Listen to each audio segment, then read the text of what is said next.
Okay. Good afternoon, everybody. Good afternoon, everybody. Wow, that was quiet. I like that. Thank you. Hi, I'm Lynn Mitchell. I'm now putting on a different hat from this morning. I am the co-chair of the training committee, and I would like to welcome you all to this training. Okay. I want to also introduce, while I'm here, Christina Page. She and I will be co-moderating this event. The training here, I would like to. It's not working. It's worked a minute ago. All right. Next. Okay, so we're forwarding the slides. I'd like to welcome all the people who are here in person, as well as the people who are on the webinar. Next.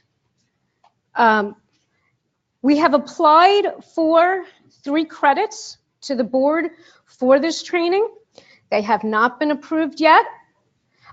This is in order for you to get your credits. For anybody who wants credits, please make sure you have signed in. If you have not done so, please do that right now. People on the webinar, you must be logged in for the entire session and answer 3 out of the 4 questions that we are asking. Next. This is our process. It hasn't changed since the last time we gave training. This is what you have to do in order to get your credits.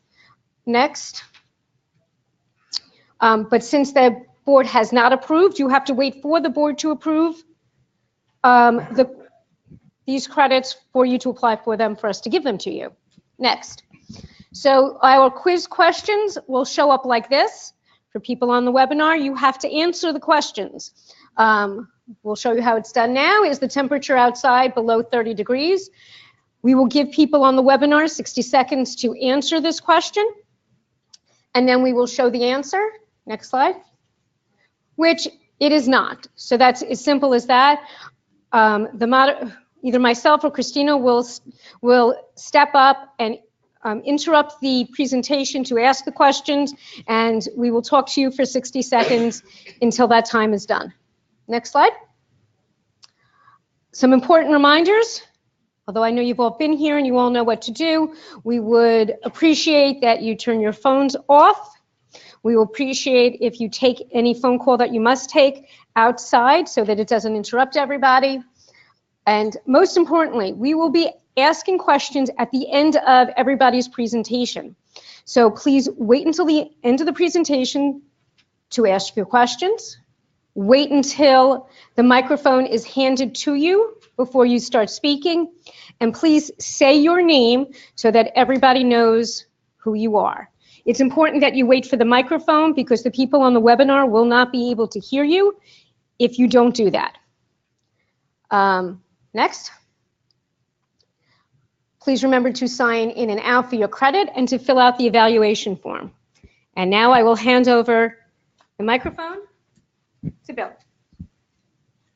Do you want to use that one? Yeah.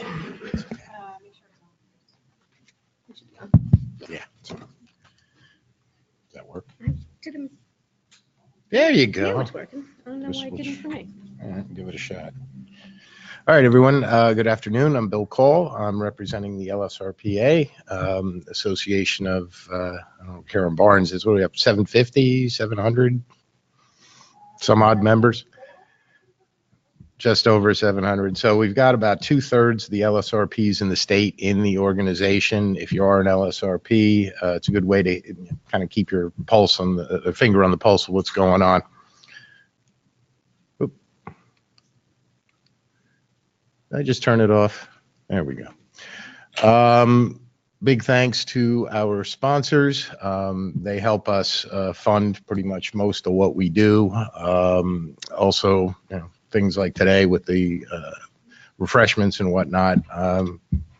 Without them, we wouldn't be an organization. All right, help me out here. I'm going backwards. All right. Can I help? Yeah. Should I just say next? Okay, you can go through them. Okay, There here we we go. How's that? Which button to go The down? one that you can't tell you're switching anything. Thank you. You're welcome. Okay, upcoming events today. Ted Hotchkiss and I just spoke for a few minutes. You have till midnight if you want to submit any New Jersey Site Remediation Conference call for abstracts for papers. We have a segment this January for that. We have a steering committee meeting tomorrow at Langen and Parsippany, 2 to 5. It's open to membership, but you do have to register. If you don't make this one, if you want to become active in the organization, I highly recommend you attend one of these. You get to see how the Board of Trustees and Executive Committee run the organization, but it's also a good opportunity to meet folks in the organization. We've got a breakfast coming up December 18th in Oakhurst. That's on lead remediation. Our second annual New Jersey Site Remediation Conference is being held January 29th and 30th. I do recommend registering earlier, and if you are going to attend both days, maybe consider getting a room. New Brunswick Hyatt, beautiful venue. We had a blast last year. And I think we had about 750 some odd attendees. So it was a well-attended event, lots of sponsors, lots of folks, you haven't seen in years crawling out of the woodwork. So highly recommend it. Hey, I got it. Some initiatives we've been working on, just these are more updates than anything. As I mentioned, we have member breakfasts. Karen Barnes usually runs them roughly monthly, except in the summer. We take a couple months off.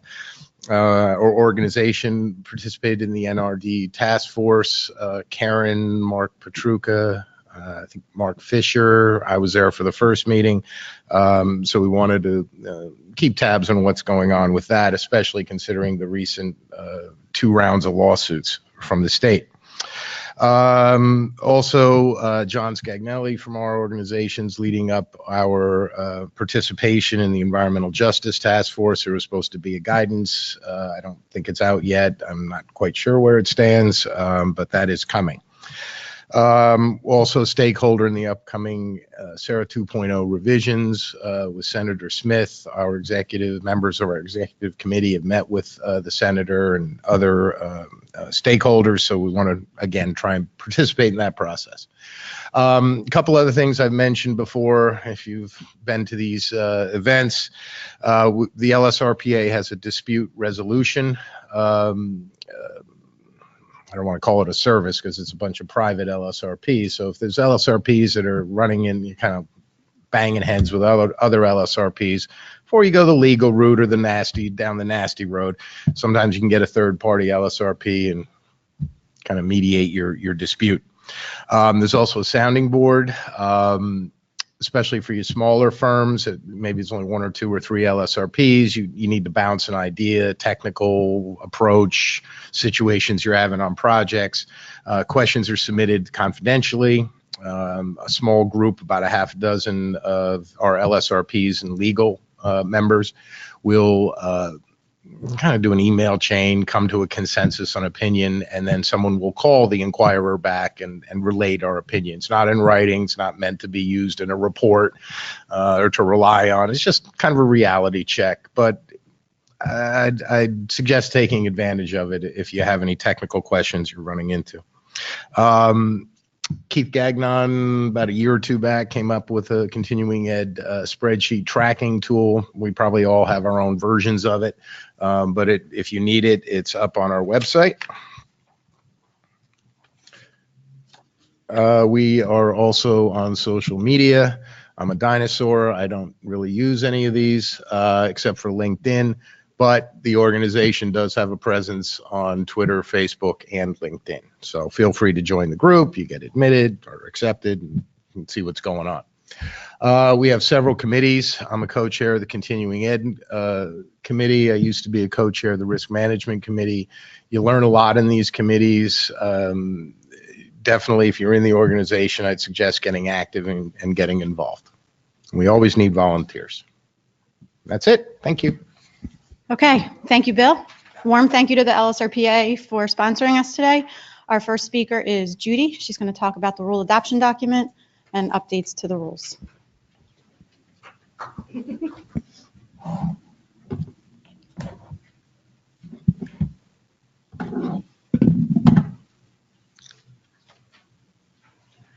Good afternoon, everybody. For those of you that were here this morning, you'll have noticed I got promoted from microphone runner to presenter. So we're just going to see how this goes for about the next 20 minutes. My name is Judith N.J.A.C. I'm the Regulatory Officer for the Site Remediation and Waste Management Program. I'm here to talk about just a brief overview of our heating oil tank system remediation rules and the companion amendments that we made back in August of this year for our rule adoption that was in the New Jersey Register. The New Jersey Register itself is the official version of the rules, that as well as the New Jersey Administrative Code. Our proposal was located in the New Jersey Register on July 17th of 2017. Our adoption was published August 6th of 2018. Just to let you know, there is a public reference available for the New Jersey Register. If you go online and Google, literally Google NJ Register, the first thing that will pop up is a public access to the administrative code that's brought to you by the Office of Administrative Law. Anyone can access it, and they are considered the official versions of the rule. Next slide. Our new rule, the Heating Oil Tank System Remediation Rules, which I may just call the HOTS Rule or the HOTS Remediation Rule. It's found in the Administrative Code at Chapter 26F. It consolidated a lot of our existing requirements for heating oil tank systems into just the one chapter. And it includes the requirements for applying for grants or loans for those types of remediations. Right after I'm done speaking, you'll hear from Chris Dwyer, who's going to give us a lot more detail on the HOTS rule. Next slide. Also included in our rule adoption, because of the heating oil tank system rule, we needed to make companion changes to some of our other program rules in order to make everything work out. We made some changes to the DPH rules at Chapter 1E, to the NJPDES rules at 14A, the UST rules at 14B, the ISFA rules at 26B, the ARRCS at 26C, and the technical requirements, which I might either call tech regs or the TRSR in the presentation. They're at Chapter 26E. Next slide. Within the discharges of petroleum and other hazardous substances rules, the DPHS rules, we restored the option of responding to a discharge pursuant to either the Discharge Cleanup and Removal Plan, the DCR plan, or ARRCS and the tech regs. Originally, you had to comply with both. We found that doing the either or is more appropriate. So we amended the rules so that you can either do the work in accordance with your DCR plan or in accordance with ARRCS and the tech regs. Next slide. We also made some changes to the NJPDES rules. We clarified that discharges to groundwater that are associated with soil sampling, especially those that are involved in site remediation cases, are subject to a permit by rule. Next. We also made some changes to the UST rules, which is N.J.A.C, New Jersey Administrative Code 7:14B. We're requiring that LSRPs issue an RAO with the site investigation report at the completion of a clean tank removal, because SARA, the Site Remediation Reform Act, which is New Jersey statutes annotated, if any of you are writing down CICE, NJSA 58:10C, SARA requires LSRPs to issue an RAO upon completion of the remediation. Now, a site investigation is included in the definition of remediation or remediate at SARA in 58:10C-2. We made other amendments within the UST rules that went along with those that are in the HOTS remediation rules. And we did not adopt the proposed penalty points that you saw within the proposal from July of 2017. Next slide. Within the UST rules, we changed some of the requirements, but that are only for your response plan. This doesn't apply anywhere else. It's just for your response plans. You don't need to retain an LSRP, but when you put together your response plan, you do need to include the name of your contractor. It can be an LSRP, it can be an individual certified pursuant to the UST rules to address system closure and equipment failure, or it can be contractors with hazardous material emergency response capability. Next slide. We also made some amendments to the ISRA rules, which are at N.J.A.C 726B.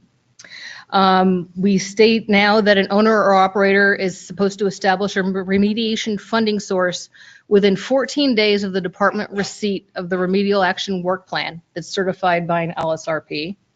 And we've changed the requirements to obtain a de minimis quantity exemption.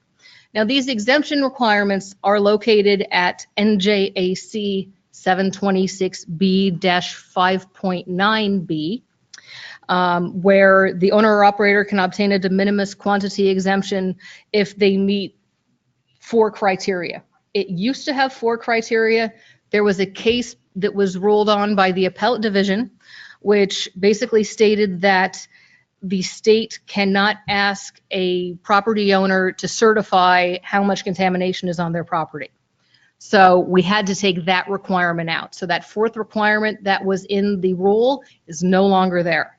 There is just 3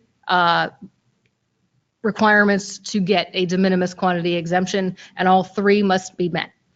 Next slide. In ARRCS, we changed the definition of person.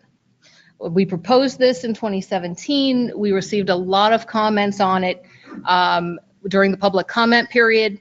We have quite an explanation within the adoption document, which you can find in the 2018 New Jersey Register from August. For ARRCS, some of the changes that we've made, especially those regarding permits, they're going to be discussed by Chris Blake a little bit later this afternoon. I'm just going to give you a brief overview of some of the changes that we've done. Now, the amendment to the definition of person gives notice to individuals in business entities of the situations in which DEP will hold them liable under its existing statutory authority. There's no new statutory authority. It's what we already were allowed to do by statute. And that is under the Water Pollution Control Act and the Spill Compensation and Control Act, which is generally known as the Spill Act. Now, this amendment to the definition of person now includes managing members of limited liability companies or general partners of a partnership. Next slide. We also made an amendment to ARRCS regarding child care centers. We clarified that ARRCS applies to investigations and remediations of sites that are being evaluated to be used as child care centers. Next slide. We also made some amendments regarding LSRPs. Now, a new LSRP has to be hired within 45 days after the withdrawal of the previous LSRP, whether that previous LSRP died, quit, was dismissed, retired, what have you. A new LSRP has to be retained within 45 days after the withdrawal or the end action of that last LSRP. Now, the prior rules didn't provide a deadline by which a person had to hire a replacement LSRP. So we wanted to make sure that we had that in there so that a responsible party could have an LSRP continue the work so that there isn't a slowdown due to a missing LSRP. The exception to the 45 days is if you have an immediate environmental concern or an IEC, you have to retain a new LSRP within 2 business days in those cases. Also, regarding LSRPs in ARRCS, we included that the discharge of mineral oil that contains less than 50 parts per million, 50 parts per million of PCBs and less than 100 gallons of this just mineral oil is exempt from ARRCS at NJAC 726C-2.3. And you don't need to submit documents to the department in those cases. Next slide. We also made some amendments for public notification. Persons responsible for conducting the remediation, or the PRCR, has to provide DEP with proof of public notice and outreach within 14 days after the date that the rules require notice and outreach be made. You should not submit your notice, your public notice, with your subsequent remedial phase report, because what we found is that we're receiving the notice of publication when the remediation's finished. So it really doesn't make sense to provide notice after you've already done the work. So it was more of a logical application that had us change that within ARRCS at this time. Next slide. We also made some amendments to classification exception areas, CEAs. We expanded the permit exemption for a CEA that's established due to groundwater contamination that is solely from historically applied pesticides. Your friendly neighborhood HAP. Lynn Mitchell is going to be discussing HAP a little bit later this afternoon. We also have exempt from the annual contaminated media fee, the media that's impacted solely from historic fill.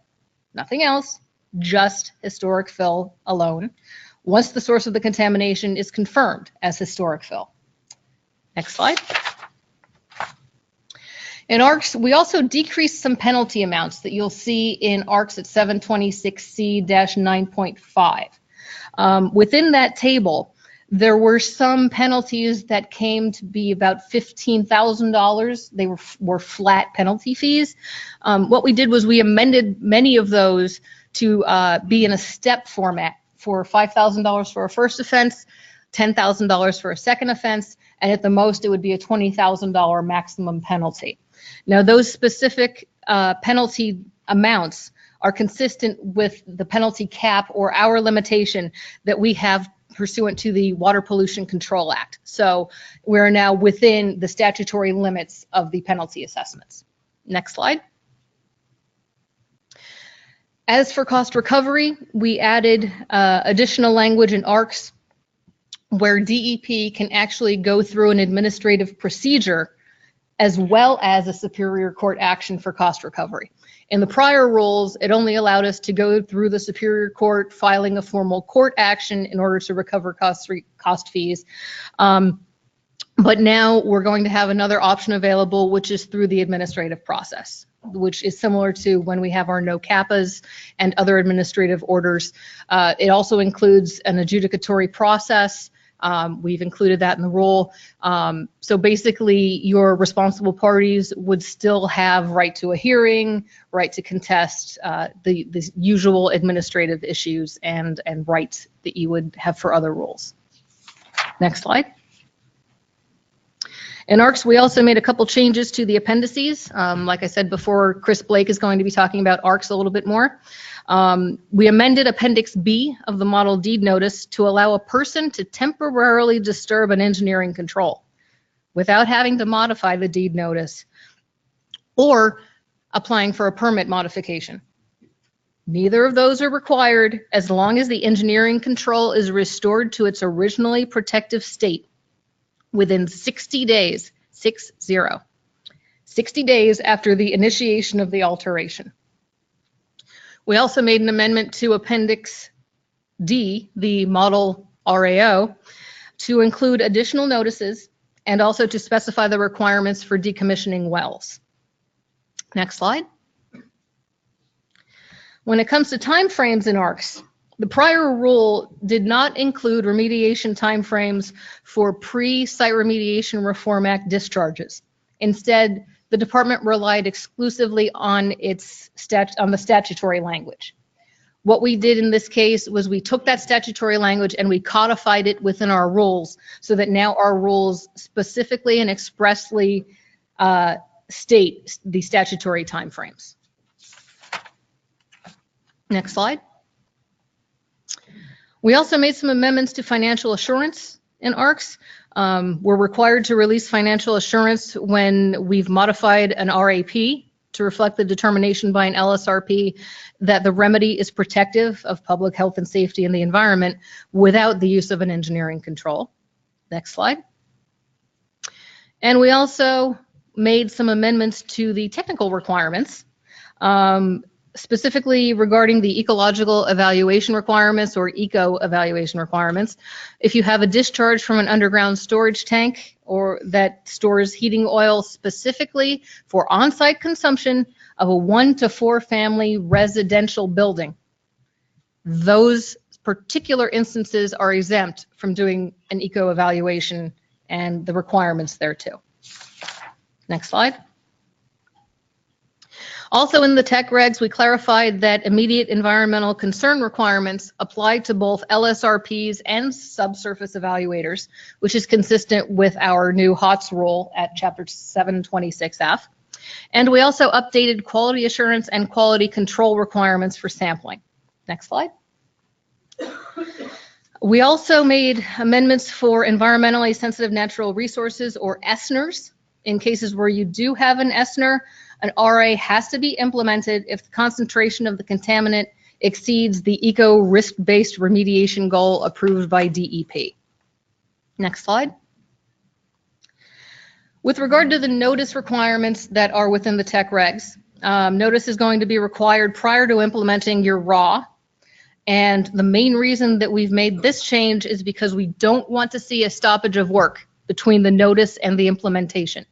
Because a lot of times when people have waited to do their notice, there's been a stoppage in the work, and in order to protect public health and safety in the environment and to have your remediation continue, we would like to have that keep going forward.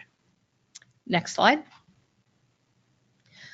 All right, someone might have a lot of interest in alternative fill. I know it's been one of our big subjects to date.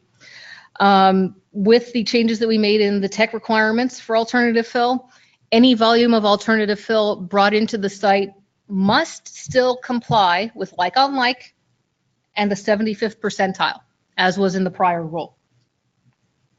But now the tech requirements at N.J.A.C. 726E-1.7 includes language stating that the importation of hazardous waste as fill material is not subject to the variance process.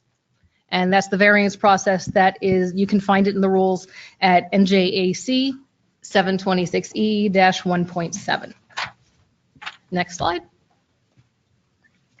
That's it. Does anyone have any questions?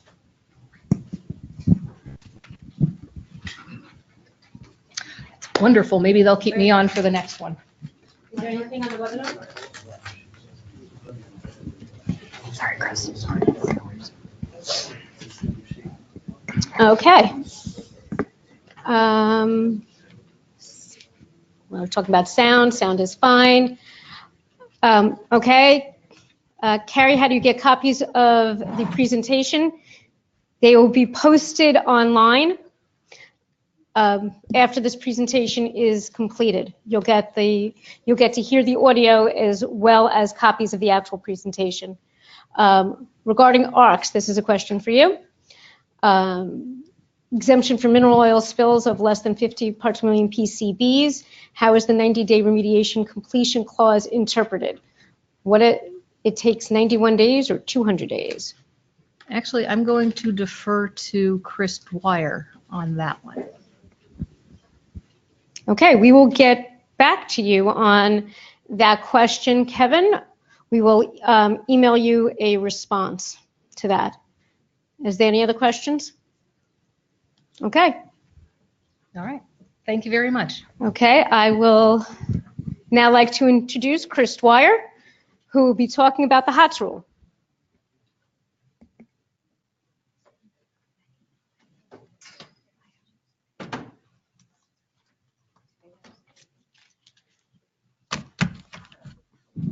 Can we switch our own from here? Yeah, it's been working and not working. I'll let you do it. No problem. Next slide. Next slide. Hello, everybody. Good afternoon. That was a good presentation, Judy. I'd like to take this time just to say thank you to Judy and Barry for all the work they did on the HOTS rule and to clear up one little issue. The program itself is called UHOT within the field operations. The reason the rule is called HOTS is the definition of a UHOT already existed and it did not include above ground tanks. So we needed it to include above ground tanks. So the rules are called HOTS. The program's called UHOTS. It's kind of all semantics as far as we're concerned. All right, next slide. What is a UHOT? A UHOT is an above ground storage tank or below ground storage tank that for residential purposes is any size. So there's no size limit for residential tanks. Residential is people live there, and we interpret that to be apartment complexes, nursing homes, situation like that, where the majority of the property is used for residential purposes. And then for non-residential purposes, it's on-site heating oil consumption for businesses or non-residential buildings with a capacity of 2,000 gallons or less. And we consider heating oil to be number 2, 4, 6, and kerosene. Next. The purpose of the program was to allow environmental professionals to be pre-certified, LSRPs through testing, subsurface evaluators through testing, and a pre-cert, to do this work with minimal department oversight. All the work gets done, then gets submitted to the department for review. That's how the UHOT process works.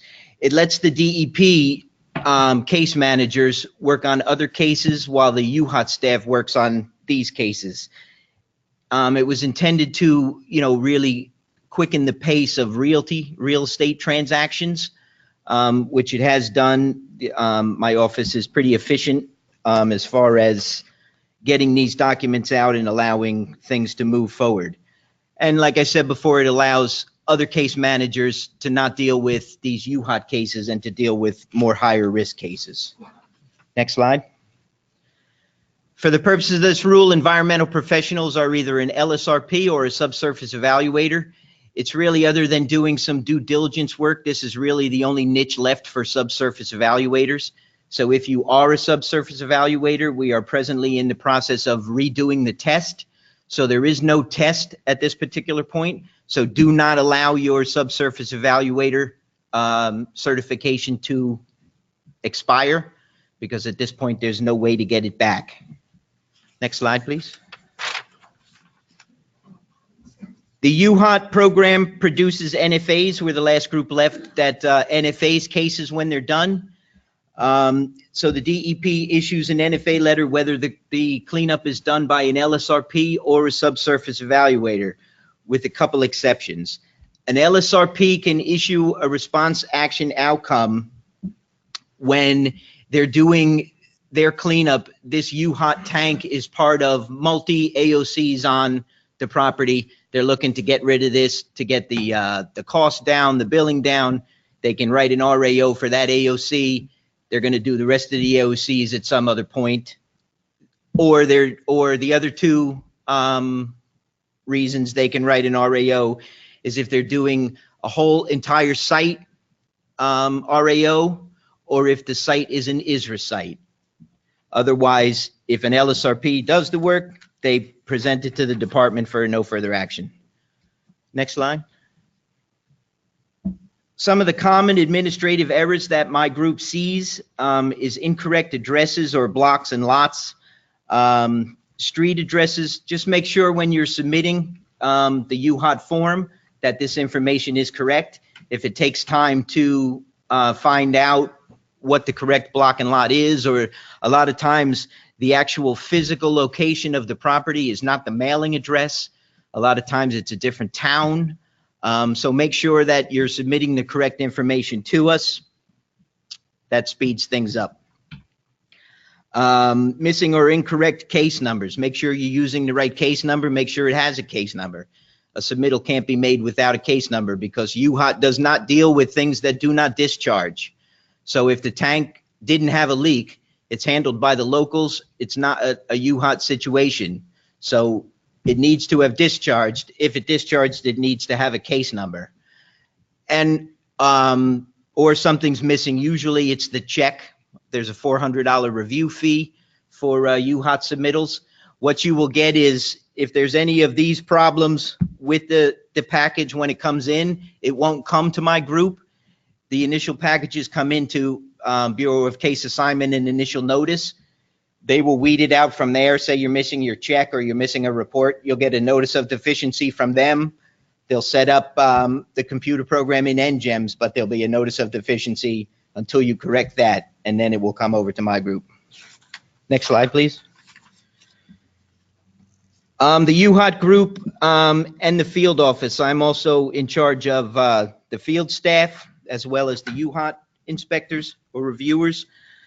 So for the purpose of this discussion right now, the audits that the UHOT group does, the package comes in. Right now, we're going through every report only because we have no backlog. So as the reports come in, if we had a backlog, the first line would be we would review the site remediation form. If there's no red flags that come up in reviewing the site remediation form, we might move on. If there's something that needs to be checked, we'll open up the report and take a look at what's in the report. And that would be a desk audit. You know, we're going through the whole report. So right now, everything's getting a desk audit just because we have the time to go through them. If something after a desk audit still doesn't seem right, we may refer it to the field office, either northern or southern field office, to go take a look at. And we are also doing random audits. We started a new program to try and get a handle on some of the environmental professionals that are out there and the work that they're doing on behalf of residential clients of the state. We started out with sending out a notification with the UHOT letter that goes out once the incident gets called in. And basically it was to the responsible party saying, this is what we're doing. We want to audit your environmental professional. Once you hire one, let us know when he's going to be out there. If we can, we will send a field person out there to check on the work that they're doing.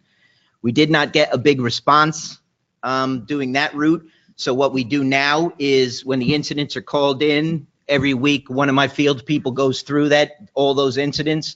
They will call the contractor that called in an incident, and they will ask for a month's worth of work schedule from them. And then they'll pick cases to go out. They'll arrange with the environmental professional to go out and take a look at the work that's being done. Next. Program exceptions.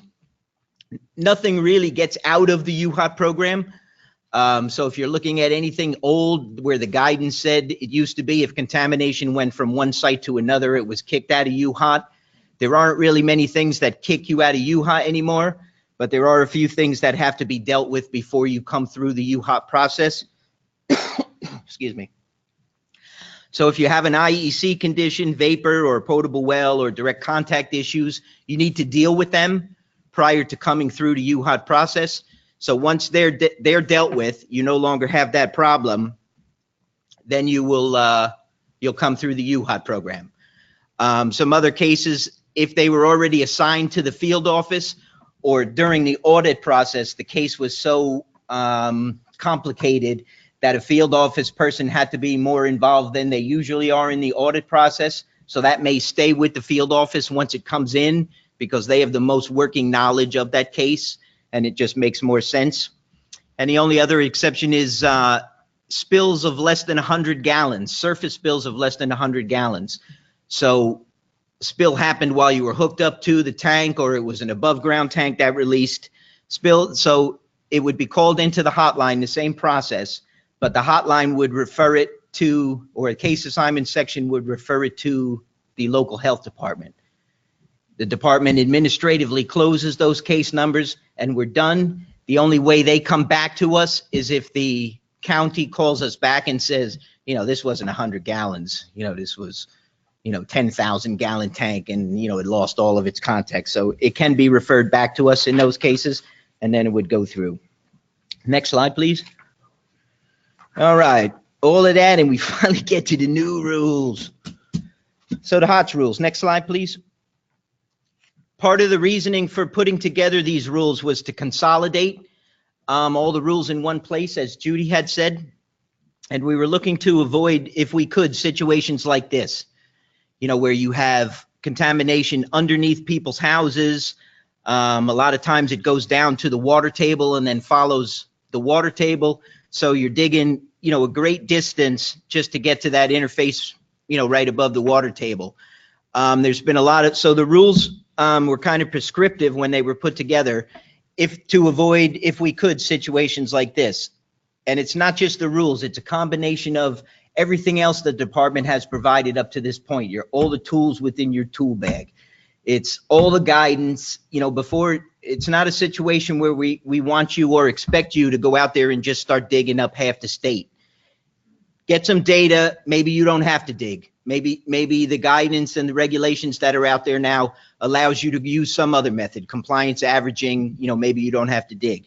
If you have to dig, you have to dig. We understand that. And it's really more in my region, the southern region, that you see stuff like this, only because the geology is different and you have more sand, so you can dig a little bit deeper.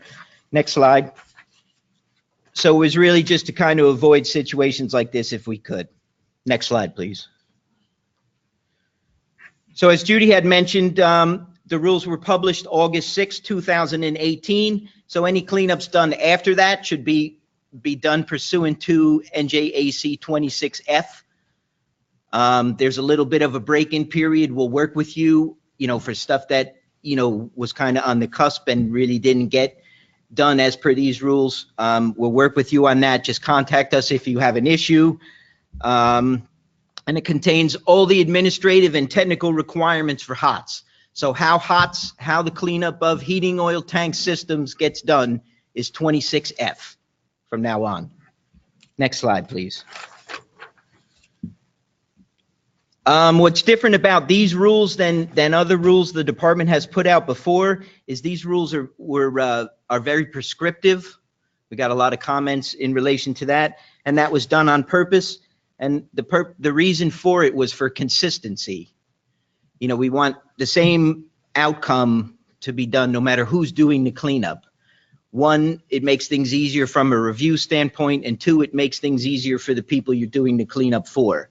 They don't want a situation where, the neighbor paid $200 and you're paying $250,000.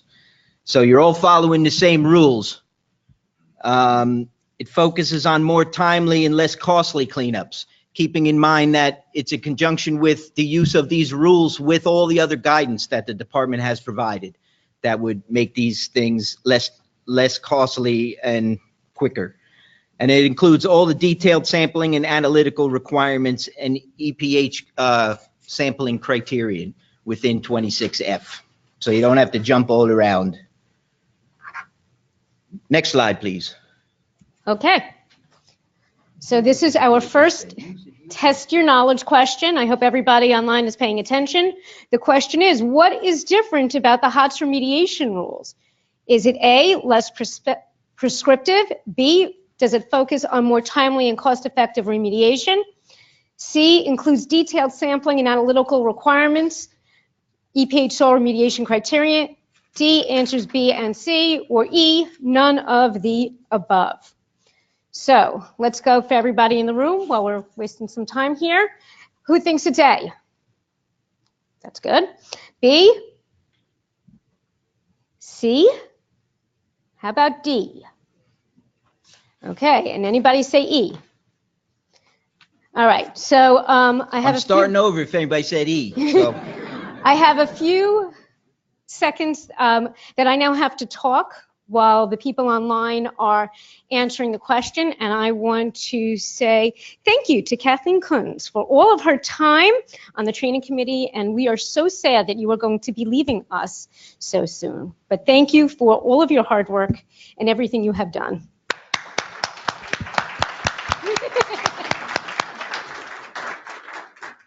Thank you. Okay, so I still have a few more seconds, so I will say thank you to the rest of my training committee who have worked together to put all of this together. Christina, Nicole, as well as all of the, and Sue, as well as the presenters who are here today. So thank you all. And our 1 minute is up, and back to Chris Dwyer. Nice. Next slide, please. There we are. So what else is different about the HOTS rules? They contain all the UHOT specific regulatory timeframes. UHOTs are exempt from the administrative and regulatory timeframes of ARRCS.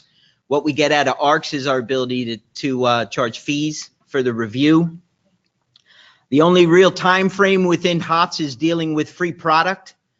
And we realize that most of these cleanups, it's a money situation, and most of the time you're waiting for money because most of the time it's now funded by the department grants or loans. So we realize that, but what we want you to do within the free product section is we want you to stabilize that piece of property if you know it has to sit because your client is waiting for money, so that when you come back months from now, the problem's not worse.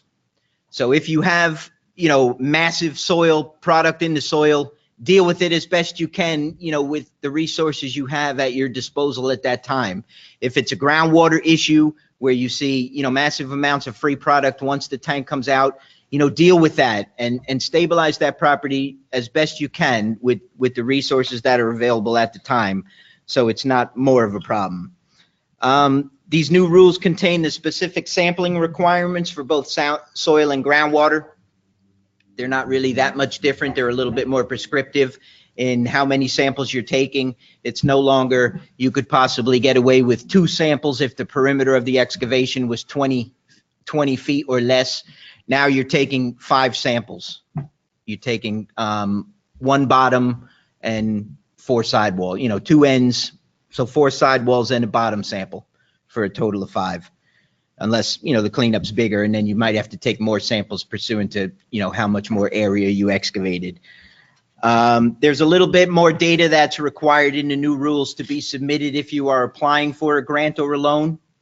And that was just information that they wanted. I guess in the beginning of the program, they were, you know, getting requests or scopes of work that were making requests for large amounts of money without really any data that anything was even contaminated, other than a call into the hotline that says it's contaminated. So it's not that onerous of a situation. Next slide, please. What else is different? There's no requirement to submit an LNAPL form. There's no requirements to submit any forms till the job is done, and then you're submitting the site remediation UHOT form with your report with the $400 fee. It all comes in at once. You will have, if you look, there will be no PI number for these cases. The PI number will be generated once the report comes into BCANE. So if you're looking, you know, all that will exist will be in the incident module will be the case number and UHOT pending. UHOT pending to us means that the cleanup hasn't been done yet. Either it hasn't been done or it's been done, it hasn't been submitted. So, you know, our assumption is it hasn't been done until somebody submits something to us telling it's done. There's no requirement to submit a receptor evaluation form. And like I said before, it's not subject to the mandatory timeframes of ARRCS. Next slide, please. And as we can see similarities, I'd like to thank Judy for these slides. Very nice. So what's different? A couple things we put in this rule that are a little bit different than how we had done business in the past, and they were for options for dealing with residual contamination. You can't meet the standards, you got a little bit left over. There's a couple of things and I'll explain them now. Option 1 is a traditional deed notice. It always could be done, it still can be done. Most residences don't avail themselves to a traditional deed notice for various reasons. It's available for both residential and non-residential properties. It would be a limited, restricted, or restricted deed notice, and it would require a remedial action soil permit. Only LSRPs can submit a traditional deed notice. So if your client wants to go traditional deed notice and you are a subsurface evaluator, they need to hire a LSRP to make that submittal, because that submittal is coming up pursuant to ARRCS. It's not coming in pursuant to the new HOTS regs, new HOTS rules. DEP will issue a heating oil tank no further action letter for the tank with the deed notice. So it would either be limited, restricted, or restricted. Next slide, please.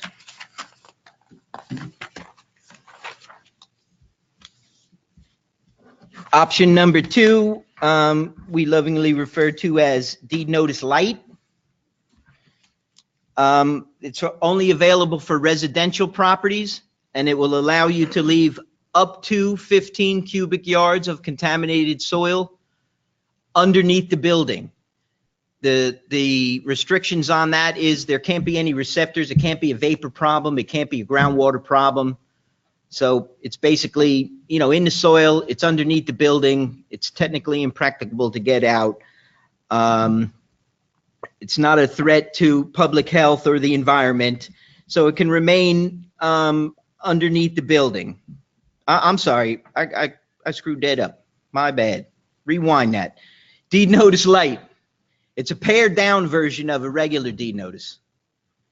What I was talking about before is option number 3. So this option number 2 is a deed notice light. Basically, it's an amended regular deed notice. The form was pared down just a little bit. It's going to be filed the same way as a regular deed notice. The only difference is we won't require a remedial action soil permit for these deed notices. There'll be no biennial certs required with them, and the department will track them with a virtually in NGEMS. So we know the contamination's there. The people know that the contamination's there when they're buying and selling these houses because it's filed just like a regular deed notice. It's available for residential properties. It doesn't need to be underneath the building. It can be underneath the building, but it can also be under sidewalks, easements, driveways, situations like that. It's not available for, you just don't want to dig up your front yard. You have to have a legitimate reason for, this material staying where it is. And there's a model deed notice within the HOTS rule. Now, here we are. I was just ahead of myself. This is a small quantity exception. This will allow you to leave up to 15 yards of contamination underneath a residential building. It requires prior DEP approval to doing it. So basically, you're going to delineate it. Right now, until the EPH guidance changes, right now the cap for leaving contaminated soil is 8,000. So you can't leave for any of the options that were noted here. You can't leave above 8,000 at this particular point. That may change in the future. And no deed notice is necessary with this one. You will get a straight out NFA. The fact that you left 15 cubic yards underneath the building will be referenced within that NFA. So people, transferring and selling properties will know about it. Next line. Questions? Oh, we know you got questions. Come on. No question. There we go. Don't be bashful. Yes, sir. Yes, David Intantola, Chile Environmental. I have a quick question for the second and third options. The second option, which is light, the deed notice light, that needs an LSRP, right? Also, no? The only time you need to use an LSRP is if you're doing a regular deed notice. The other one, the small quantity exception and deed notice light, you'll be doing pursuant to the HOTS rule. Which you'd be allowed to do. Once you go to a regular deed notice, you're doing it pursuant to ARRCS, and you have to be an LSRP. Okay, and then for option 3, you had that little phrase, human health and the environment. Right. So obviously, if it's 15 cubic yards and it impacts the groundwater, then that doesn't work. We wouldn't allow it. Right, so you have to prove that the groundwater is not impacted, or. And there can't be a vapor issue. Right. There can't be, okay. Groundwater issues. There can't be any receptors. Okay. Thank you.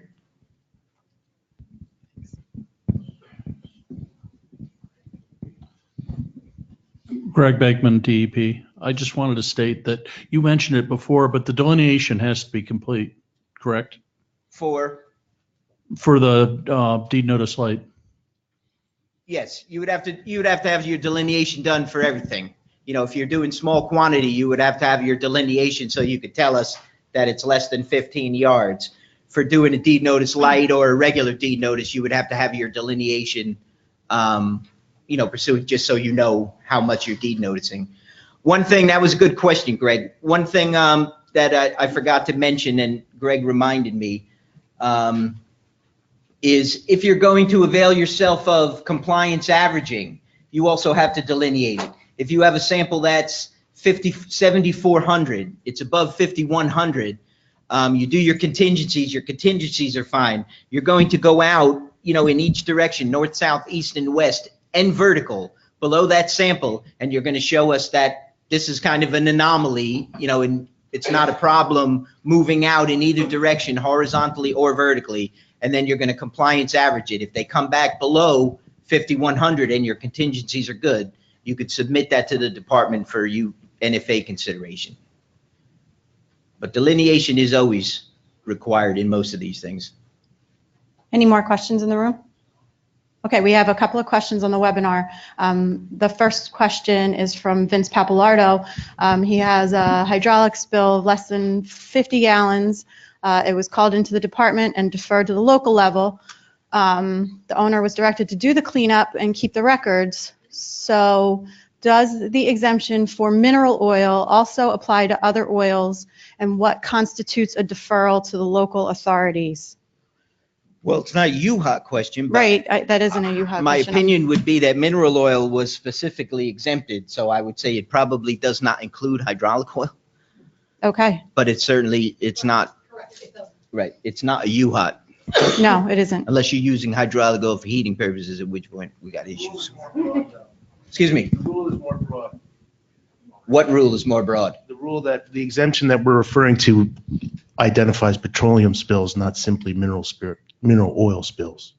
Okay, maybe we'll have to come back to that Yeah, I question. think that we can come back to that question. Okay, and then the next question says, farm or residential tanks of 1,100 gallons or less are still considered unregulated and should also go through the UHOT program, correct? No. This is a two-part question. The exemption from, there's a difference between something that's unregulated and whether it can come through the UHOT program or not. The 11,000 gallons for a farm tank is usually gasoline.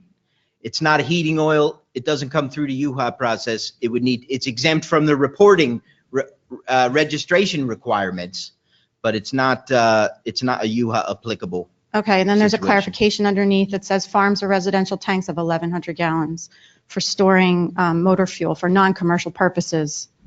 No. Okay, Diesel fuel, it's got to be used for heating oil. So it's got to be dyed number 2 fuel used for heating purposes. okay. The next question is from Ed Claypool. Deed notice light. Is this available for commercial, residential, let's say the, Residential only. okay. Something on the bottom and the residential units are on the top. So commercial on the bottom, residential on the top. The way by policy we deal with that, if more than 50% of the use of the building is residential, so if you have a little strip office in the building, but the top of it is residential dwellings, we would consider that residential. Okay. The next question is Brian Faluca. What are the ecological evaluation requirements for HOTS, which I think Judy spoke about, but if you want to reiterate that it's And they're exempt for 1 to 4 family residential properties. yes. So they're required for if you have a situation. Okay. Kate Meserol, is compliance averaging available to UHOTS at a non-residential site? Yes. Okay. Compliance averaging is available, doesn't have anything to doesn't. do with specifically with UHOTS. It's a guidance. And Scott Jackson comments that he didn't believe that compliance averaging was allowed for EPH. It is. Where's Barry? It is. In the beginning, it wasn't, but it is now. Because EPH is really already an average, Okay. but you can average EPH. It looks like we're done with the questions on the webinar. Any other questions in the room? All right, thank you. Ooh, there's a couple, excuse me. Yeah, Perry Ruffolo, TTI. Just in looking at the document, there is no longer any requirement for the traditional post-closure soil sampling to determine a release? No, not as far as the department is concerned for residential, for unregulated heating oil tanks. The department doesn't regulate the tank. We only get involved once an environmental professional and or the town decides that this tank leaked. So if it's a clean pull, you have to do whatever the town is requiring you to do. Okay. John? Yeah, John Rule with DEP. I'd like to clarify for EPH and compliance averaging, category 1 only. Yes. Because it has Thank you. fixed criteria. That's always my assumption because that's the world I live in, but thank you for that clarification. Okay, if we're done with questions, thank you, Chris. Thank you.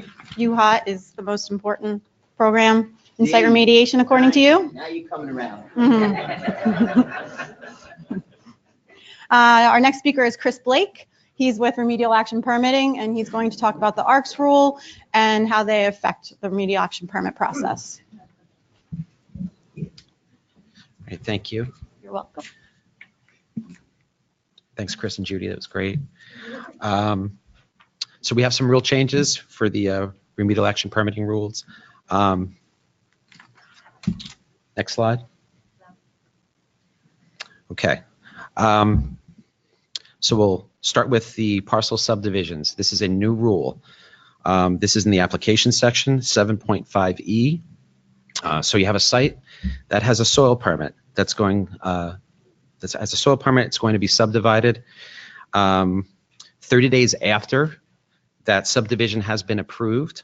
We'd like you to come in with a permit application for termination for that permit and a new permit application for each site that's going to be created by that subdivision. Okay. One of those subdivisions can retain the original PI, and there will be new PIs for each of the others.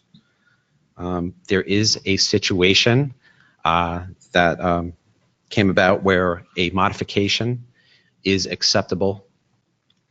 And that situation is when after the subdivision, only one subdivision contains the restricted area, and that restricted area does not extend onto any of the other subdivisions. You could come in for a modification, save yourself a fee. Next slide. Okay, 7.6C, this is in the schedule section. If person is implementing a restricted use remedial action or limited restricted use remedial action or any other remedial action that includes an institutional or an engineering control, if that party does not follow through with their obligations and come in for a permit, the department has the authority to issue that permit. Okay, next slide. Moving on to the transfer change of property ownership. This is 711. We look at 711B. So within 60 days after a sale of property, we would like to see the application for a transfer change of ownership. The former rule had 60 days prior. I think we can all understand that sales fall through all the time, and we don't want to have to change the permit back to the way how it was originally. The model deed notice currently matches the former rule for this, just so you're aware. Next slide. Okay, it's another opportunity to test your knowledge for those of you on the webinar and those of you in the room. Our question is, when does the department require notification of a transfer of ownership? A, never. B, no later than 30 days after the sale. C, no later than 60 days after the sale. Or D, today. So we're going to open up the webinar. And the poll is open. I just want to remind everybody, Lynn had mentioned earlier that we did not provide handouts today with the slides.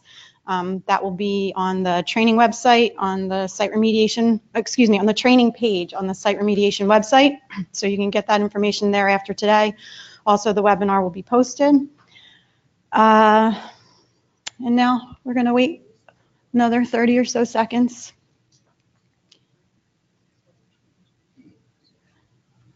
I think while I have everybody's attention, I'll just get a show of hands. Does anybody think the answer is A for the quiz? B? C? There you go. And obviously if it's not, oh wait, I just gave it away. I'll get better at this, I swear. So you have about 6 seconds left if you're running to your computer at home, and we're out. All right, thank you for your time. Chris, come on back up. Thank you. Just so everybody is aware, on my last slide, I stated that the model deed notice currently matches the former rule. Obviously, the new rule we want you to come in 60 days after the sale, but because the model deed notice has the former language in it, 60 days prior, you can still come in 60 days prior. Obviously, we'd want you to come 60 days after. Okay. Okay, so moving on to modifications, 7.12. All right, if the remedial action is being modified, we want you to submit an application for a modification of that permit. Okay, the former rule stated a time frame of 30 days from when the remedial action is modified until we want to see the application. The time frame was removed. So what does that mean? You can come in whenever? No, it actually means we want you to come in immediately. All right, just want to make that clear. Next slide. Okay. 7.12B1. This is a situation where we had a few requirements in the former rule that have kind of been wrapped up into the current rule above on 1. A change in the remedial action pursuant to 6.4. Next slide.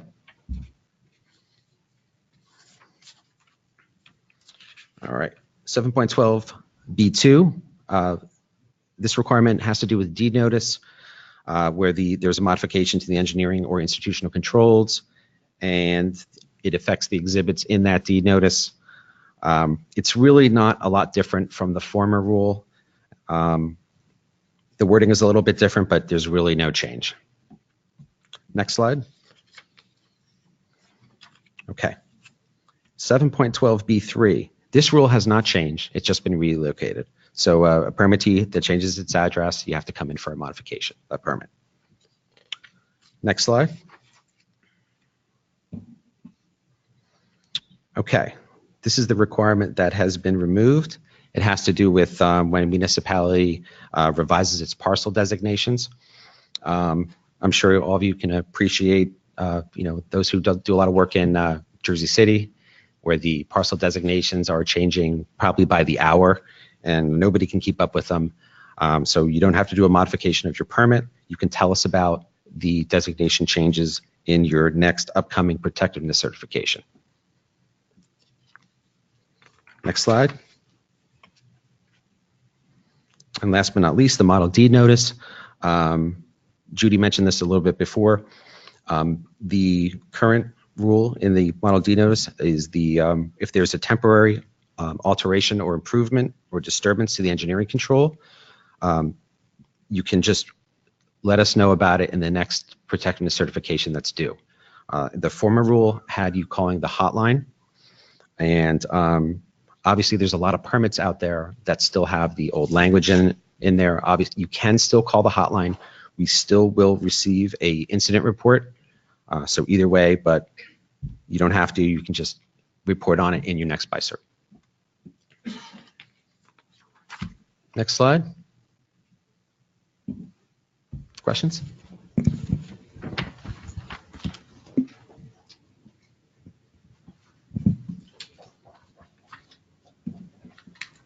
Nobody? It looks like there's no questions.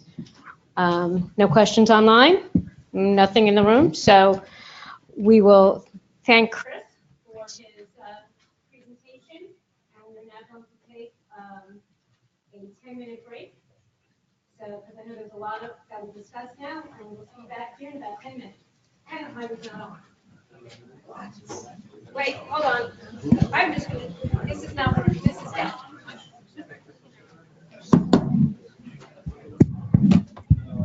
We are taking a 10-minute break.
Our first speaker is going to be Carrie, who is going to be discussing her updated guidance document.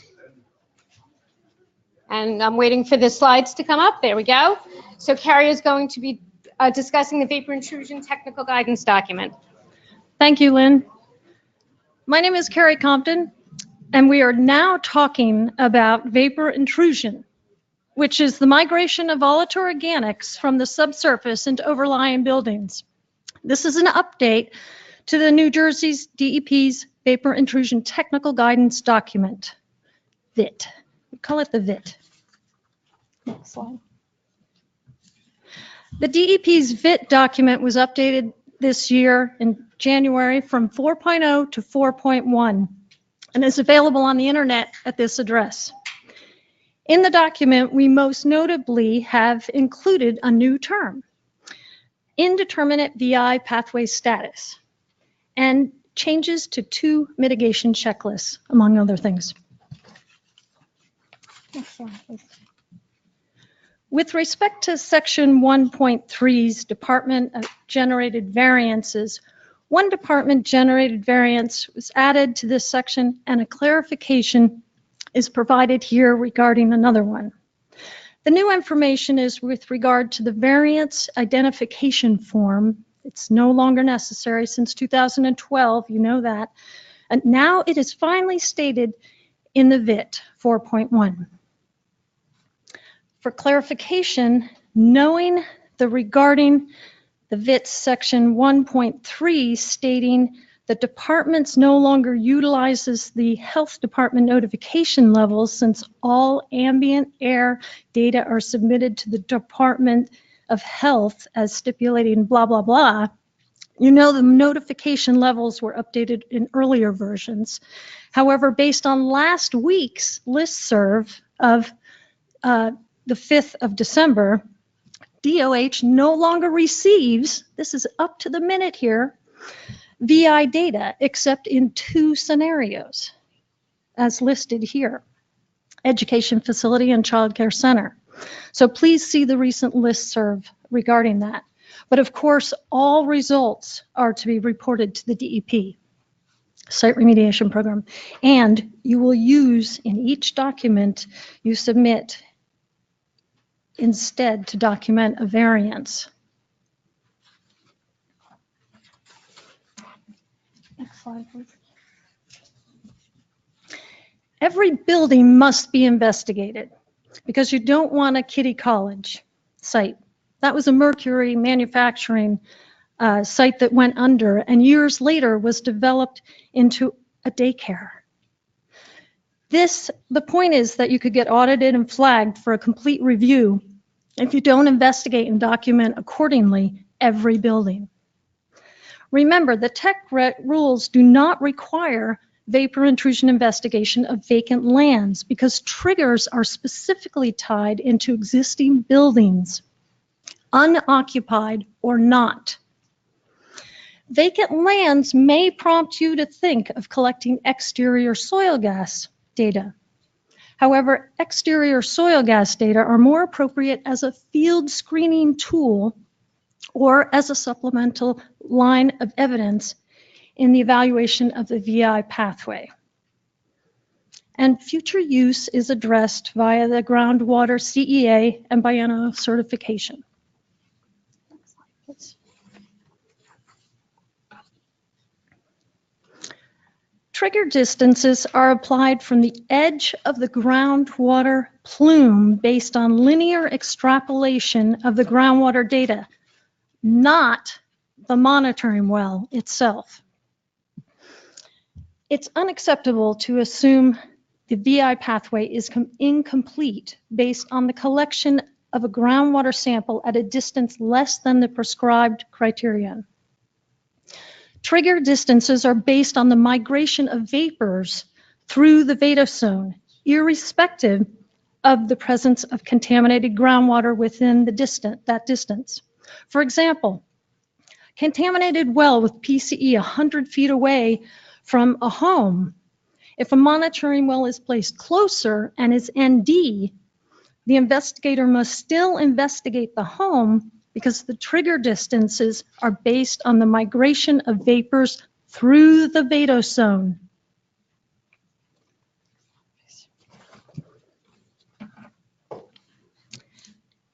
Sampling and analysis issues. If there is water in a sump, sampling of the water is recommended as the first step in a VI investigation. If any detectable VOCs or LNAPL is observed in a wet basement or sump, VI sampling is required, usually indoor air sampling. For elemental mercury analysis, use the NIOSH 6009 method. It's now included in section 3.5.3. And near slab is better defined as within 10 feet of the building under investigation, because bypassing soil gas is not appropriate except in 2 examples: high water table and a complete dirt floor. Exterior soil gas samples are those collected more than 10 feet away and are not acceptable for vapor intrusion investigation of a building, and they may be used as a screening tool. So subslab soil gas sampling is the preferred method tool for assessing VI, because the building's HVAC system influence and heterogeneity of the fill around the building. For example,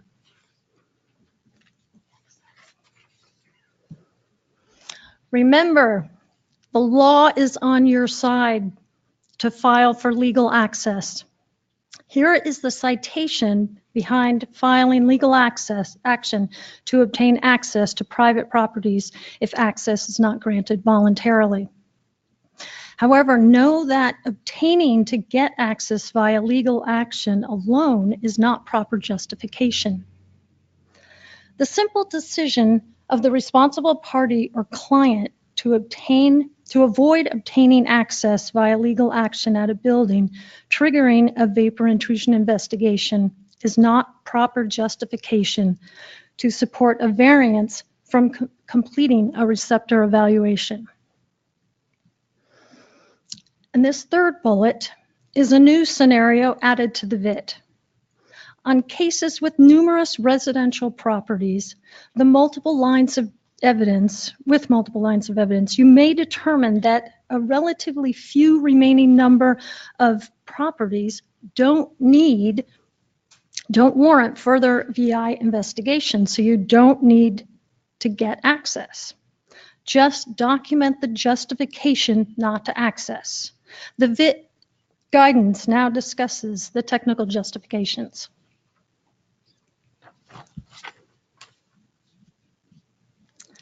As you know, the timeframes for completing step-out investigation, that is extending out from an affected building, is 60 days for IEC conditions and 150 for VC conditions. It's not in the VIT yet, but we've received questions regarding the identification date of the VC or IEC. When is the time frame? When does the time frame start? When does the clock start? So the clarification is the clock starts when you receive the laboratory data back.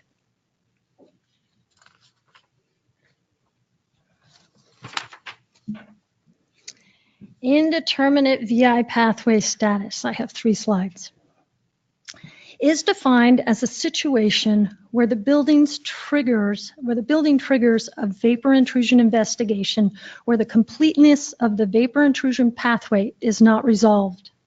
For example, soil gas sampling exceeding the New Jersey Department of Environmental Protection soil gas screening levels, but no indoor air samples were collected, likely due to using or handling or storing the same contaminants of concern or other technical reason. You need to document the indeterminate vapor intrusion status so we don't have another Kitty College. So check out its introduction in 3.5.2 in the January VIT 2018. The indeterminate VI pathway status is a variance from the request to complete the RIR per the Tech Regs 1.7.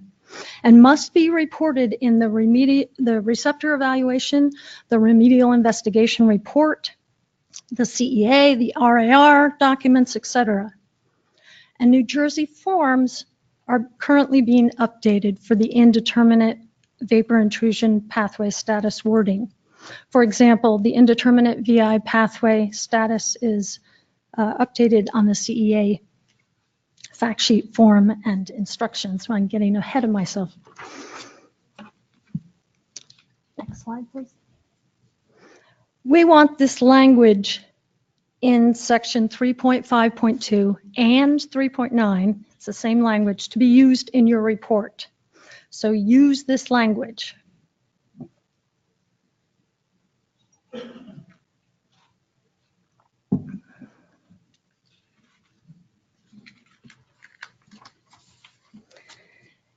There are no separate forms needed for indeterminate VI pathway status, and the relevant forms include the CEA, which has been posted, the receptor evaluation form, which is pending, as well as the remedial action and the biennial certification forms pending. The remedial action permit application forms will be next for modification. And you should always provide justifications with data to back up your conclusions. Trying to keep you out of legal trouble. Classification exception area. We added language to section 4.3.3 to reflect the regulations, so check that out.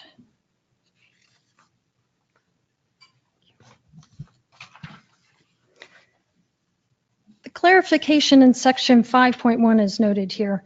Be aware that with petroleum hydrocarbons, you could have gasoline additives, for example, MTBE or 1,2-dichloroethane.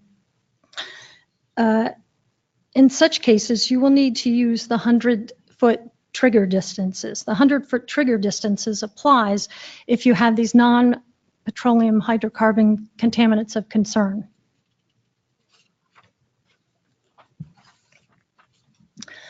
And bear with me with these two slides. Vapor VI mitigation. With an active subslab depressurization system for mitigation, to make sure that the system works effectively, we measured the vacuum beneath the subslab of the building at different points across the entire slab, as noted here, as shown here with delta P. Specifically, the system is considered effective when you have an equilibrium in the vacuum pressure of greater than 0.004 inches of water, or 1 Pascal, across the entire slab, including each corner. And remember, pay attention to the weather. It affects the results dramatically. VI sampling is conducted during the winter heating season. So you have these individual readings of vacuum measurements from various points across from below the subslab. This is one such point and general calculations here. And because people are trying to average such readings across the slab, and averaging dilutes the measurements, resulting in an unaddressed exceedance, a statement was added to the VIT. Specifically, the averaging of pressure differential readings will fail to verify the proper mitigation and therefore is not acceptable. No averaging in VI, please. I don't want to see it. The two modified appendix checklists are the Vapor Investigation Mitigation System Diagnostic Testing and Design Checklist. That is a tool when conducting diagnostic testing and VI mitigation system design. It's 2 pages. It has critical parameters of an effective VI mitigation system to guide the installer. I think you'll find it helpful. The second one is the monitoring and maintenance checklist found online as of March of 2018. at this website. It's designed to assist in documenting each site visit with tables added to record measurement data and indeterminate VI pathway wording. It's required and is available in Appendix, it's also available in Appendix N. And we are trying to provide everything VI on the same SRP webpage. This webpage here. That's it for the update for now. Keep in touch via the listserv. Receive listserv messages by giving us your email address. Do you have any questions? Yes. Yes, the distance for the VI, if it's in, you mentioned for TCE, for an example, is 100 feet. And you The had. trigger distance is Right. 100 feet. Now, if it was in that distance and the distance, oh no, never mind. I answered my own question. You have 30-foot trigger distance for petroleum hydrocarbons and 100-foot. If you have any additives in there, they're not just petroleum hydrocarbons, then you have to use the 100-foot trigger distance. Kathy? That's what that slide was about. Can you go back to the thing you said about vacant land, because my whole row missed it. Oh, well, you can't, we don't require vapor intrusion investigations on vacant lands. Okay, that's what I thought, but I was confused with what you said. Thank you. Vapor intrusion is into buildings. That's the definition, right? Think of it that way. Clarification on a wet sump in the basement. Sampling the wet sump and you don't have concentrations in that, does that satisfy the whole VI investigation? It would document it sufficiently. It definitely would. Of course, I would ask you to take that sample during the heating season. All right, we have a few questions on the webinar. Yeah. Oh, I'm sorry. Is there another question in the room? Yes. Hey, Bob. I have a spot where I'm doing compounds of concerns, vapor intrusion. Did subslab sampling. Compounds of concern were benzene and TCE. Everything for benzene and TCE were below the trigger levels, but chloroform was above the trigger level. Do I have to do anything? You'll notice in the VIT, something I didn't mention, we added chloroform in the subsurface, may be due, and you'll look in the Appendix I for the common background contaminant sources. Chloroform, look for a cracked sewer pipe.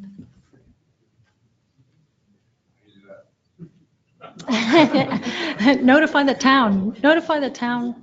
Look and see what you can find out about it. See how old the pipes are.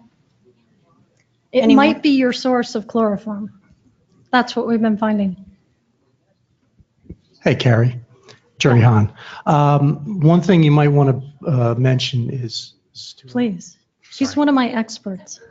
One thing you might want to mention is about when you have an active gas station, what the requirements are for active gas stations, because when we're doing VI reviews, they often don't do anything with an active gas station, but there is subslab sampling that's required. That would fall underneath. So you have the same contaminants operating in the building as an active gas station. As you're investigating in the subsurface and in groundwater, they're the same contaminants. If they're all the same contaminants, then that would fall underneath an indeterminate vapor intrusion pathway status. You don't require subslab sampling? You have to do enough sampling so that you can be able to say that and document that in all your receptor evaluation form, your RIR reports, everything will have to be documented in there, but you can term it that, use the language, and then we can try and figure out what problems are going to be in the future with future use of that land. That's the idea. So you might not have to take the full-blown vapor intrusion sampling, but you need to document it accordingly to justify that you're not taking those samples because of the reasons that they're the same contaminants of concern. Yeah. Yeah, But I was told, and we're going to need to talk about this, but please. I was told that you need to use sub-slab sampling. So if the change in use happens, so we don't always know that the gas station is turned into a restaurant, you should use sub-slab sampling. And then if it changes, then at least we have that documented that it might become a pathway. Right. We mentioned in the VIT, and I mentioned here, because the prime tool for vapor intrusion is soil gas sampling. So yes. Thank you, Jerry. Yeah. Julian? Yeah, Julian Davis, Southern Consulting. With what Jerry just said, I kind of have a question with regards to that.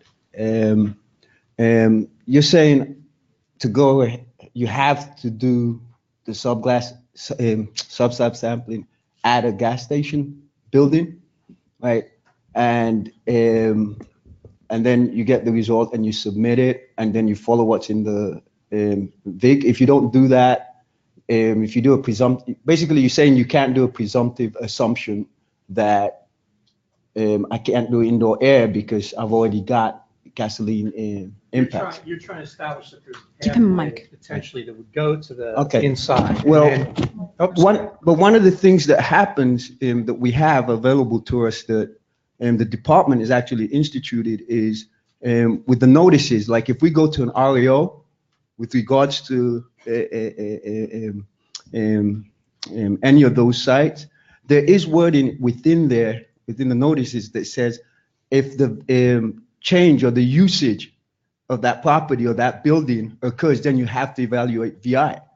So Oh, that's great. I yeah, didn't know that. it's there. We have it Is that right, in our Jerry? notice. So I'm not understanding why that should you're having a problem reviewing that as it stands, where the VIT allows us not to and to basically put gasoline service stations in a particular situation or scenario because of what they have occurring. But you have a concern about that. But that concern is already addressed. The future concern you're talking about is addressed as part of our notices, that if it has it right in there, if there is a change in the usage, you have to evaluate VI. I think also the groundwater lab group within some of the work they're doing, they're also looking to and take care of that. So that future use scenario, I don't necessarily think it should be a concern at this point for a gasoline station with what you're saying. We're just trying to identify those places like that with the terminology of indeterminate because it hasn't been resolved. But you bring up a good point, and hopefully we'll catch all of those and we won't have any more kiddie colleges, right? George Berkowitz from Langen Engineering. Yeah. Can I question why you have any purview in a gas station? Jerry? Why do you have any purview over what's going on in a gas station? Isn't that an OSHA issue, not a DEP issue? This would be when John Boyer was around. He was the one that we were talking about, and he said that we had a list of things that were required. And one of the things was to do a sub-slab investigation to show that if there's a change in use, it just demonstrates whether there's a pathway. So it's just like if you were to take a house, obviously you're going to do the full VI pathway. In this case, there's no sense in doing an indoor air investigation of a active gas station because you have similar constituents. But this is something where it shows that if you change in use and you go from a gas station to a kiddie college or restaurant or whatever, then it's a way of ensuring that doesn't slip through the cracks.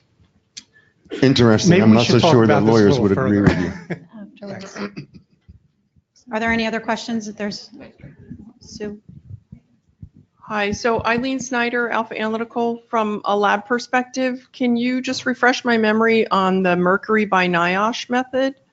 6009. But why is mercury being looked at?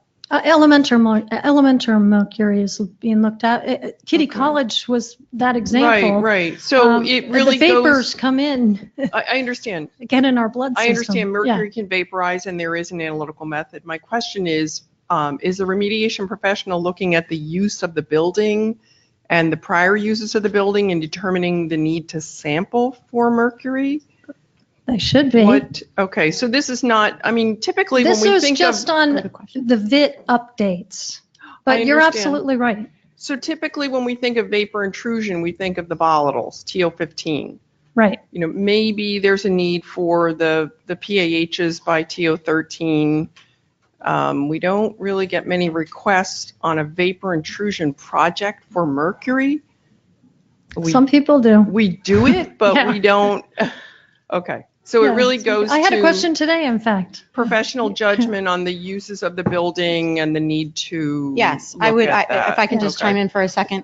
We're going to offer an April course up at Rutgers or Montclair. It's going to be at the discretion of the environmental Yeah. professional, depending on what the area of concern is at the site, whether this is appropriate or not. Okay. So do you see a lot of these? I don't see a lot, but I did happen to get a question today Okay, on elemental mercury, and they were out sampling for it. Sure. Yeah. And labs do it and we're certified. I'm just not really making the connection other than a few outlier sites. Okay. Thanks. All right, we're going to take questions off the webinar. The first question is from Carrie Brookhouse. Is the parcel data on GeoWeb updated regularly? I don't even know that that's a question. I don't know. I hope you. so. So I rely on I'm going GeoWeb. to defer that question Yeah. until another point. Apparently monthly it's updated. Monthly it's updated, Carrie. The trigger was stated as, quote, receipt of lab data, unquote. Is this before that data is validated? No. Yes, that's before it's validated. Yes. Okay. Jeff Pally had a comment that other sources of chloroform are swimming pools, firehouses, and leaking potable well water pipes with water treated with chlorine gas. So thanks, Jeff Pally, for that. At large industrial sites, there usually are small storage sheds for storage that are not occupied. Are these considered buildings to evaluate indoor air? There's a definition of building in the VIT. I would tell them to look at that. Okay. Thank you. And then our last question on the webinar is, why are vacant buildings subject to VI sampling when there are no receptors? There could be in the future. So future use. Yes. Okay. Any other questions in the room? All right. Very good. Thank you, Carrie. Thank you. Okay. Our next speaker is Lynn Mitchell, who you all have heard several times today, and she is going to talk about her beloved HAP guidance. Hi. So yes, I am wearing multiple hats today, and I am now putting on my HAP guidance hat. My HAP hat, yes.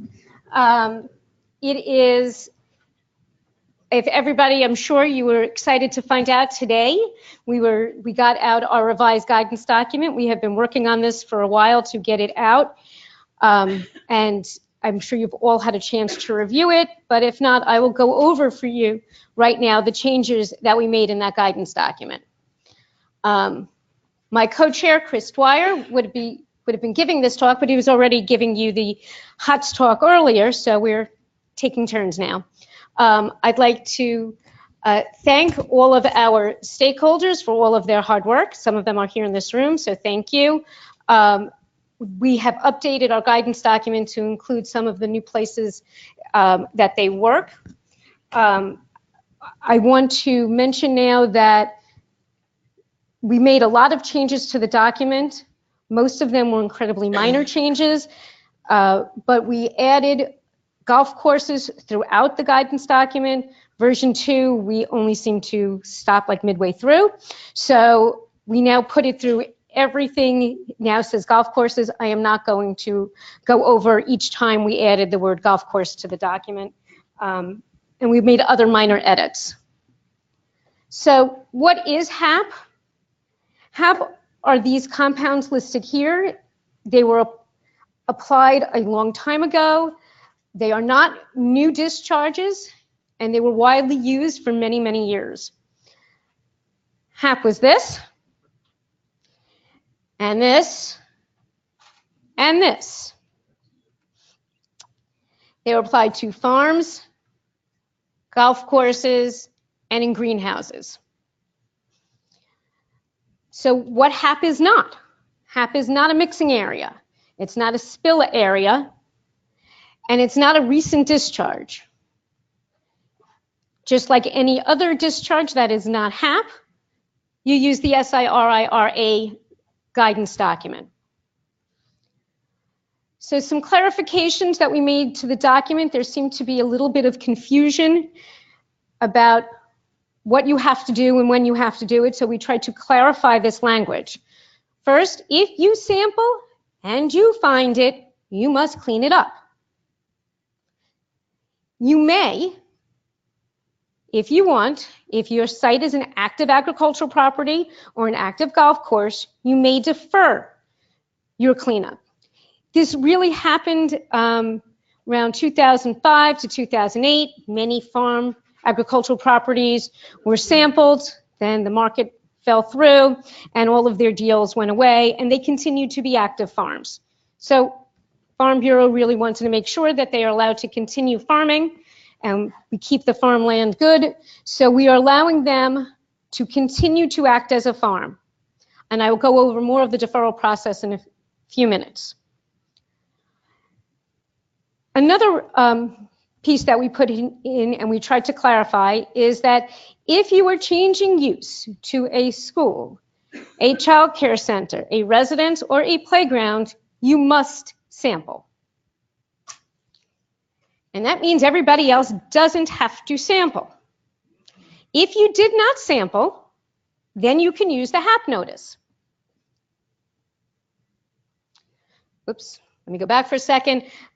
Let me emphasize here that the intended use of the HAP notice was for entire site RAOs. The notice says we didn't look.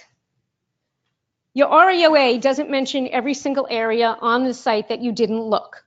So there's no reason to put the notice in for an RAOA. An RAOE being an entire site and an RAOA being an area of concern RAO. So there's no point, we only want you to use the notice for an entire site.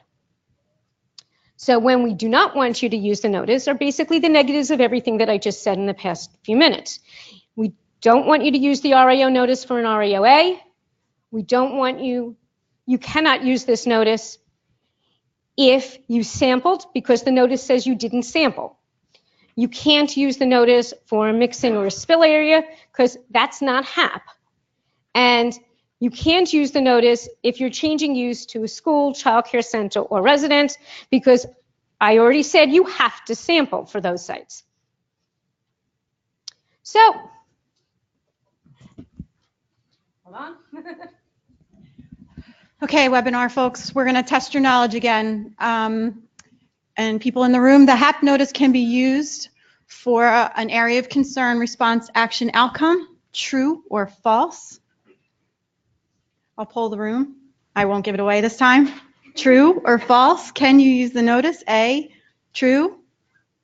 B, false. I'll keep a poker face in here too. And while I burn a little time, a reminder to everybody, please sign out. LSRPs, this is how you get credit, your CEC credits. Also, we currently don't have any upcoming trainings scheduled. So you all received a course evaluation form in the room. If you can think of anything that you might be interested in for training that we could come up with, that would be great. Put it on your course evaluation form. DEP employees as well. And if you're not in the room and you'd like to make any suggestions, you can email Lynn.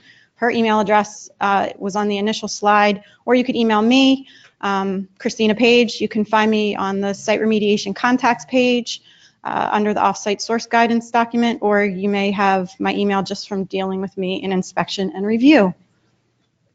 And we are closed. And the answer was B. Here we go. Okay, I'm back. So another thing that We tried to clarify in our guidance document because we received a lot of questions on this, and I'm not really sure why. So we tried to make the guidance document more clear. And that is, we want you to take the soil samples that you collect, we want you to compare those values to the residential direct contact soil remediation standards. We do not want you to compare them to the impacted groundwater soil screening levels. That's what the guidance says. That's what we mean. The only time that we want you to compare your results to the impacted groundwater number is when you're doing a determining if a groundwater investigation is needed.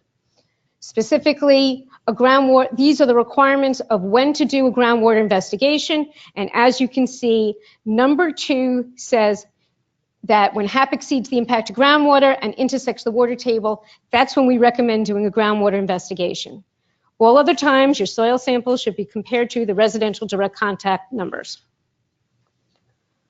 So, getting to more specific changes that we made in our guidance document, we clarified that where on the former golf courses and agricultural properties we want your samples to be collected. We clarified that the depth should be based on original grade. A lot of times that by the time you are going to sample at these sites, the original grade when it was agricultural or when it was a golf course has changed over time. So the pesticides, as you saw from my earlier pictures, they were applied at a certain depth, and that's the depth that we want you to be sampling at. If you sample at today's grade, you might be missing something. We also expanded our list of analytical parameters to include mercury. Another question we received, and we tried to revise the guidance to be more clear, is regarding compliance averaging.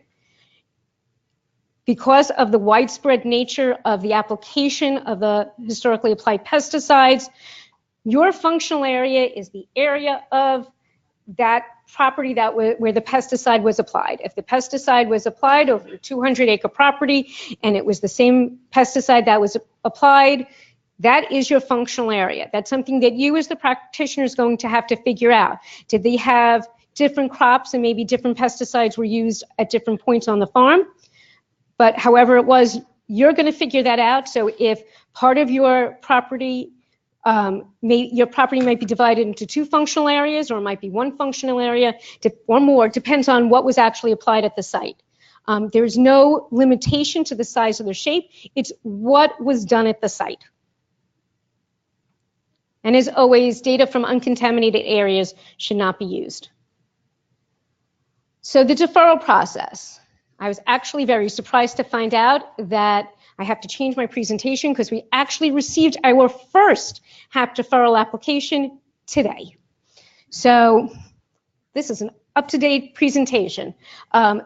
We revised our document to make it very clear that you can only defer HAP contaminants in your HAP deferral. If you had other areas of concern and other exceedances at your property, they still have the same regulatory and mandatory timeframes. The only thing you can defer is HAP contamination at a HAP site. This is only for your active agricultural and your active golf courses. And as soon as the use changes, you have to come in. Section 8.1, we added a reference to Section 5. So if you move your contaminated soil from one part of the property to another part of the property that is going to remain agricultural, then you have to use the HAP deferral process. If you're moving it to another part of the property that's not going to remain agricultural or golf course, then you have to use the deed notice process and apply for a remedial action permit and come through my bureau. Section 8.3, we remove the word if possible. If you are blending contaminated soil, we would like you to move the clean soil to the dirty area and not move the dirty soil to the clean area. That is because blending is not an exact science, and you might be making another part of your site dirty. So we would prefer that you move the clean soil to the area of HAP impacted soil and blend it there. And now our big change in 8.7 that Judy mentioned earlier, is we finally got approval that you do not have to submit for a groundwater remedial action permit if you have groundwater contamination from HAP at your site. Instead, it is just like historic fill. You fill out your CEA fact sheet, and it becomes a virtual permit that the department takes care of. So this is the notice, and I wanted to end on this note because I want to make sure I was really clear, because BIR says they still have problems with this. You cannot use this notice if you have an REOA for an area of concern. You cannot use this notice for a spill or a mixing area, because that's not HAP. You cannot use this notice if you sampled, because this notice says you didn't sample. And you cannot use this notice if you have a change in use to a school, daycare, or residence, because for those areas, you have to sample. Okay, do we have any questions for Lynn? I see Julian has his hands up over here. Yeah, Lynn, could you go back to the page before your deferral section? I've got two questions. Number one, you talked about the functional area for HAP when you're going to use compliance averaging. Yes. You can make it any size? Yep. That directly goes against the... Yep. Okay, and are they cool with it? Yep. All right, I just want to make sure. The difference is... No, I understand it. Your HAP was applied over a large area, and this is an exception that we have made. As long as they understand it. Yep. You know the people who review it. I know. All right. They're all good. Then the next thing is, what statutory or regulatory background or citation allows you to defer the HAP remediation at an active golf course or active agriculture? There is none. Thank you for pointing that out. Our regulatory officers have pointed that out as well. This is a department policy and will be recommended to be put in for SARA 2.0. And with the next revisions to, not SARA, but the next revisions to all the other rules, we are putting that in there. But we have been told we can continue with this policy for now. Yep. Yeah, you seem to, at the beginning of the presentation, limit HAP to just a few compounds. Yes. And then as you go through the presentation, it seems to expand. No, the list of HAP compounds are in our guidance. Okay. So they include things like mercury? Yes. The entire, okay. Anyone else in the room? Okay, I'm going to go to the webinar. I'm going to skip the first question and just tell Vince Pappalardo that, yes, I will get you an answer to your first question. Kevin, I'm sorry you had to step away from your computer, and I'll figure out how to help you. And then I'm going to go to Alfred. And under certain circumstances, could HAP also be considered DAP? For example, dealdrin in shallow soil at an industrial site that never mixed or manufactured the chemical.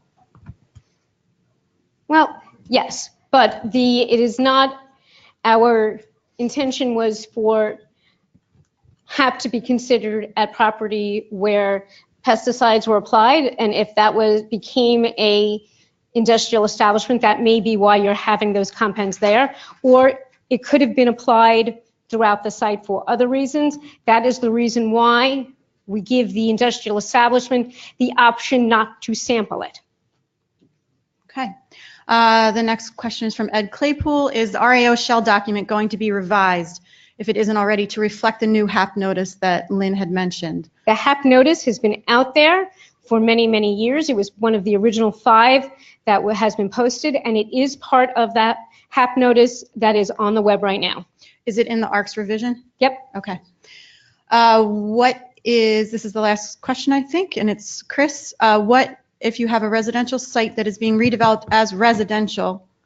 Is a HAP investigation required? Well, residential being redeveloped as residential. Okay. Well, I would say to Chris that why are you out at a residential site doing any sampling? Our intention of this guidance document was not to have every residential property in the state of New Jersey to be investigated.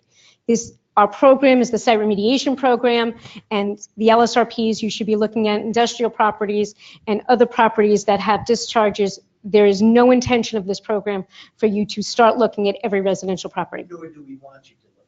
Nor do we want you to look. Okay, any other questions in the room? All right, thank you, Lynn. Our next speaker is Paul Sanders. He's going to be talking about the capping of volatile contaminants for the impact to groundwater pathway. Okay, so which button is it? It's the button that you can't tell. That one. Yeah, and then if you need to point, it's the red slash above it.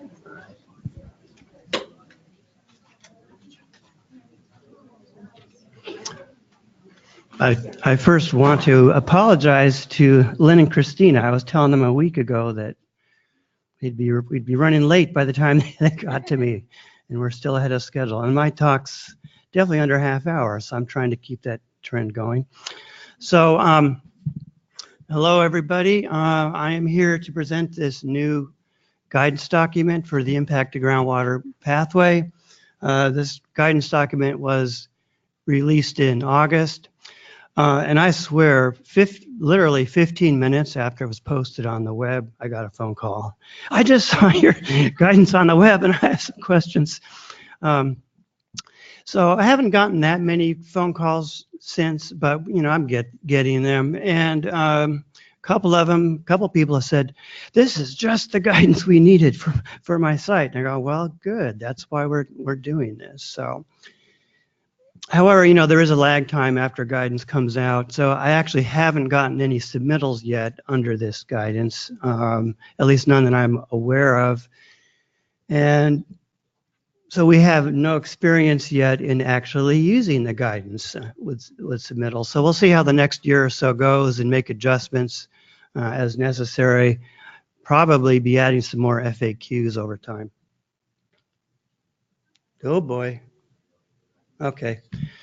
Here's our long-standing esteemed Impact to Groundwater Committee. Internally, we have Swati Toppin as the chair, myself, Barry Frasco, Marianne Kuzak, Matthew Turner, and also until recently, Ann Charles was also on the committee. Externally, we have our two LSRPs, Stephen Poston and Michael Gonshore. They're our interface to the outside world. And this document truly has been a team effort. Both inside and outside people have written key sections of it.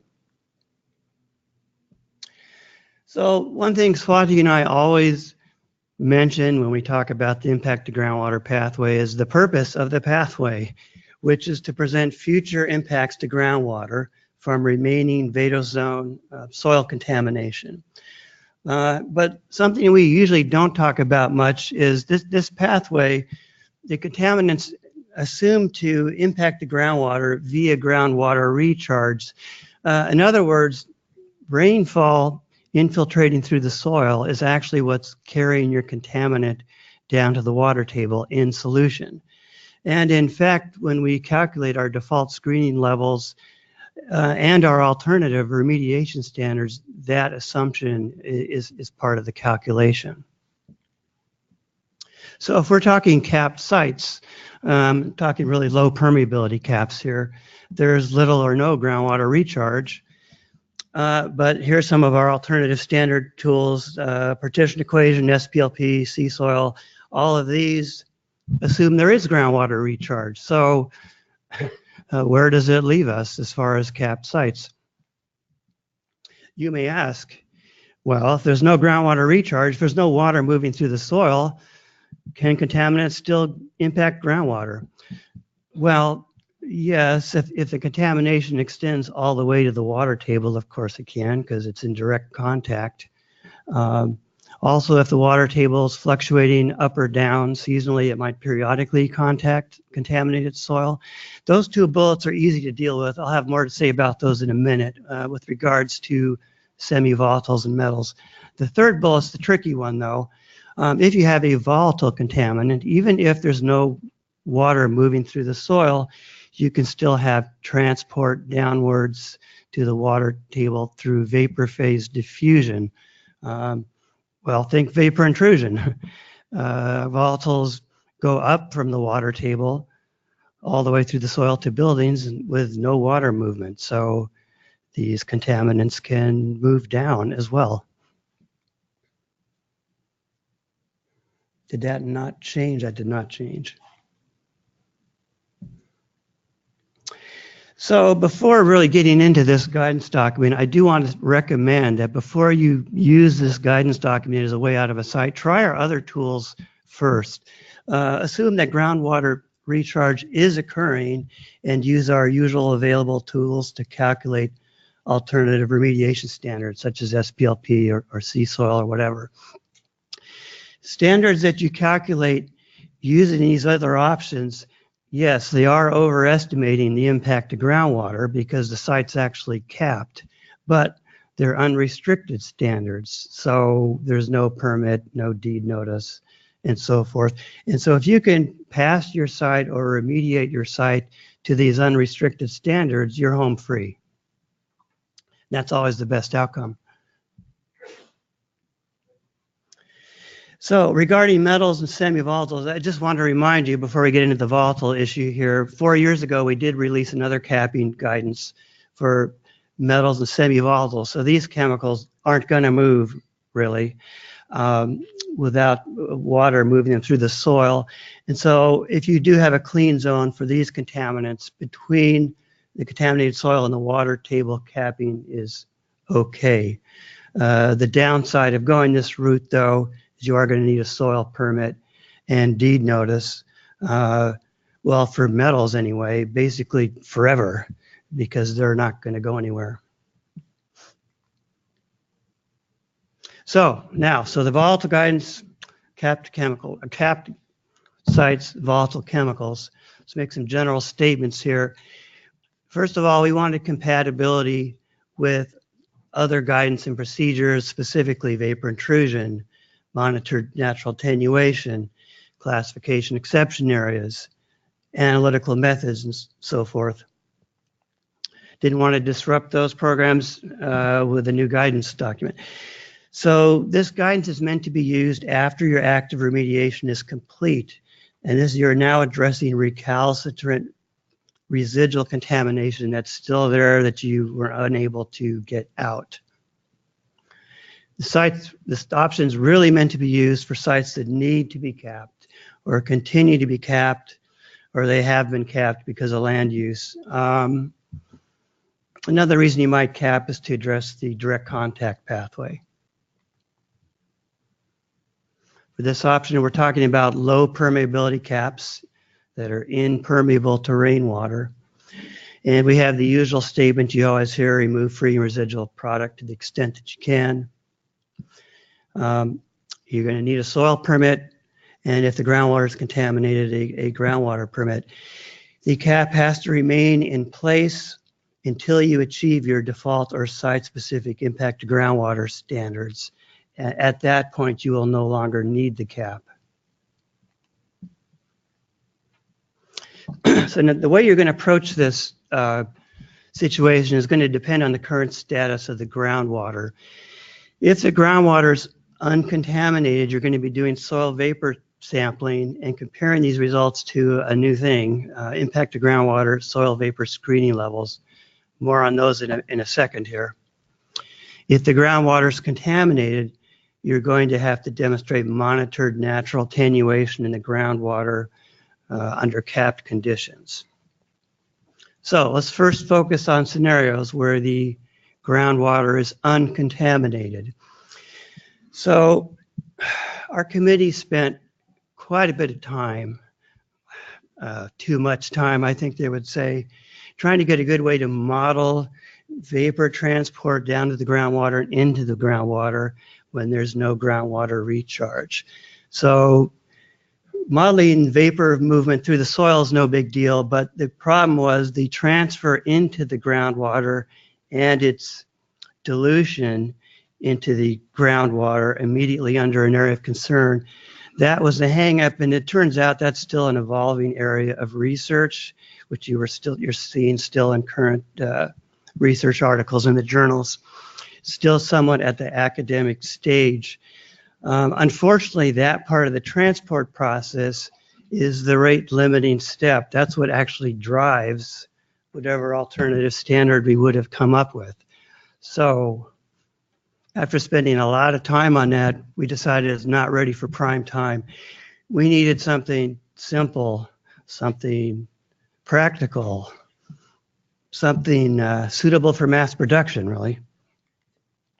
So what we did instead was develop these impacted groundwater soil vapor screening levels using this simple equilibrium relationship, just a Henry's law constant. We use this to determine the minimum soil vapor concentration required to theoretically contaminate the groundwater up to the health-based groundwater quality standard. So this is quite a conservative assumption, to the point where people may say, well, that's not going to be useful. But when we calculated out the numbers, the screening levels come out pretty high, and the committee said, well, yeah, I think maybe this can help us out. So for example, here you see benzene is 530 micrograms per meter cubed, tetrachloroethylene 3,100, and TCE 4,600 micrograms per meter cubed. So why are these so high? Well, again, think vapor intrusion. You know, these volatile chemicals, they want to get out of the groundwater into the air and up into buildings. So if you're trying to force them back into the groundwater, that's going really in the opposite direction, equilibrium-wise. You need fairly high concentration to force them back. I also have up here, if you compare to these vapor intrusion soil gas screening levels, you see those are an order of magnitude or so lower. So you want to keep in mind, if you're comparing to our soil or impacted groundwater screening levels and you pass those, don't forget, if you have buildings in the area, you may still have an issue with vapor intrusion. That could actually be the bigger problem. As far as analytical methods, nothing new. You're just going to be using vapor intrusion methods, usually method TO15 with the SUMA canister. And because we don't have any detection limit issues, 1 liter canisters probably adequate. For all the details, we have the vapor intrusion guidance and the field sampling procedures manual for that. So as far as sampling the soil vapor, you can either sample in the worst case location or just above the water table.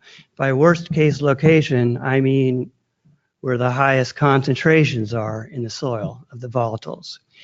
If you're sampling the worst case location, the cap doesn't necessarily have to be in place before you sample, but you do want to avoid wet conditions right after a rain. You want to wait a few days till the soil dries out and the air spaces open up. And we're also pulling off the VI guidance here. Soil vapor samples should be taken at least 5 feet under the ground surface and above the capillary zone for the groundwater. That 5-foot requirement, that's to avoid accidentally drawing in air from above ground level, and it minimizes the effect of atmospheric pressure fluctuations. If you're going to sample just above the water table, which you might want to do because that's actually the vapor that's going to impact the groundwater directly, then you have to have the vertical soil vapor profile established. And what is that? That is the variation in contaminant concentration in the soil vapor as a function of depth. That has to be established. So for that to be, that we want then to meet that requirement, the site should have been capped for at least 2 years. The discharge should have occurred at least 2 years ago. If you meet these conditions, you might be able to get by with 1 sample. If the site has not been capped or not capped long enough, you can monitor for 2 years after putting the cap on. while you're waiting for the soil to dry out and the air spaces to open up. So your vapor concentrations may vary, go up or down a little bit depending on the situation for a while. But after 2 years, things should have stabilized and you should be able to determine whether you're achieving the soil vapor screening levels. So if your soil vapor concentrations are below the screening levels, you can go ahead, you're okay. You can go ahead and apply for your remedial action permit, soil. If you're not below the screening levels, you're going to be doing more investigation, maybe your remediation. That's when site-specific consultation comes into play. And you are going to have to maintain the cap until your default or site-specific standards are achieved. Again, until you don't need the cap anymore. All right. Probably the more common situation, though, is going to be when the groundwater is contaminated. And in those situations, we're a little less picky about things because, well, the groundwater is already contaminated. So in this case, we're okay with temporary decreasing vapor impacts to the groundwater from the VADOS zone. And we are piggybacking on things you're already doing for contaminated groundwater cases. You're going to have a groundwater classification exception area with a defined time frame. You're going to have to demonstrate monitored natural attenuation while the site's capped. The way to look at these first two bullets is the groundwater and the unsaturated soil zone is one big happy system. You have residual contamination in both phases that's decreasing, and that's reflected in the decreasing concentrations in groundwater that you're observing, hopefully observing. Now, if the site was not capped prior to demonstrating M&A, you're going to have to do it again after capping. That's because putting the cap on is going to affect that soil vapor profile and potentially the resulting impact to groundwater. Right, again, a reminder, because people keep bringing it up to us. If you got a contaminated groundwater plume and there's buildings in the vicinity, you may have a bigger problem than impact to groundwater. It could be vapor intrusion, so just keep that in mind. If you've met the conditions for M&A, CEA, etc., you can apply for your soil, and in this case, you also need a groundwater permit since it's contaminated. And again, that requirement to maintain the cap until you achieve IGW standards. If you don't get there by the end of the CEA, just like you would for a groundwater only case, you'll be reconsidering and consulting with us on where to go next. All right, special rules for volatile petroleum hydrocarbons. This is pulled directly from the vapor intrusion guidance document. We went through this issue for that guidance. These chemicals degrade rapidly over short distances. I'm talking BTEX specifically. And so they're known to basically disappear over short distances in the VADOS zone. So we say if you have a 5-foot clean zone between impact to groundwater exceedances and the water table for non-NAPL sources, you're good to go. We're not concerned about groundwater impacts. That's all you have to demonstrate. For NAPL sources, it's a longer distance, 15 to 18 feet. It's not going to come into play too often. Usually in New Jersey, the groundwater is not even that deep. And also, you're supposed to remove free and residual product to the extent you can. And that's it. So, questions?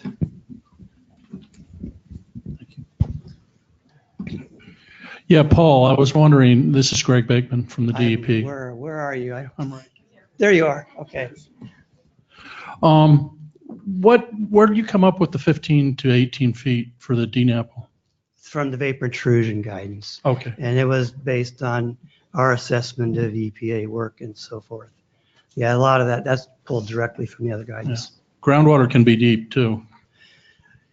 Right. So you're right. It could come into play in some cases. So if we're going to be doing deed notices and RAPs, implying impact to groundwater is part of that, we only do direct contact now on deed notices exceedances. Will we have some kind of a condition or a statement that will be put in RAPs or deed notices that this also applies to impact to groundwater exceedances? Well, I know, I'm not the one to answer that, but I know we met with Lynn about modifying the permit form and so forth. Looks like you want to answer that. Sir, no, I was dealing with something else. Want to repeat the question, please?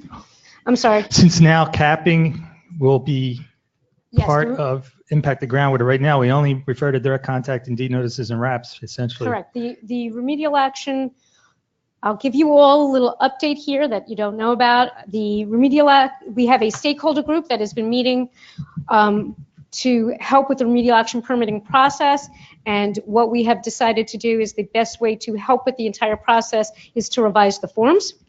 And that is now will be part of the forms when they come out. Our hope is to have them out by springtime, if not sooner.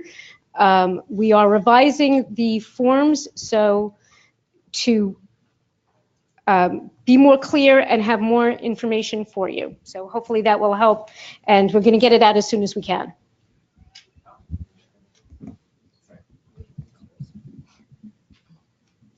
Any other questions in the room? Christina. Since we Julian, got Paul it's never here. quick. Yeah. Hey, you know what? I make best use of my time. Paul, got a question for you. How can I put this? What's the time frame that you would expect us to show that you have a site that doesn't have groundwater contamination? In other words, I'm talking about a historical release. You might get to a point where the groundwater of a certain compound, let's say BTEX, you don't have any BTEX compounds above standard for 3, 4, 5 years. You might be monitoring for something else, lead, which is very common for us for gasoline stations. So if you've had clean BTEX for 3, 4 years, is that long enough to show that you don't have groundwater contamination, or there isn't groundwater contamination anymore from that particular compound?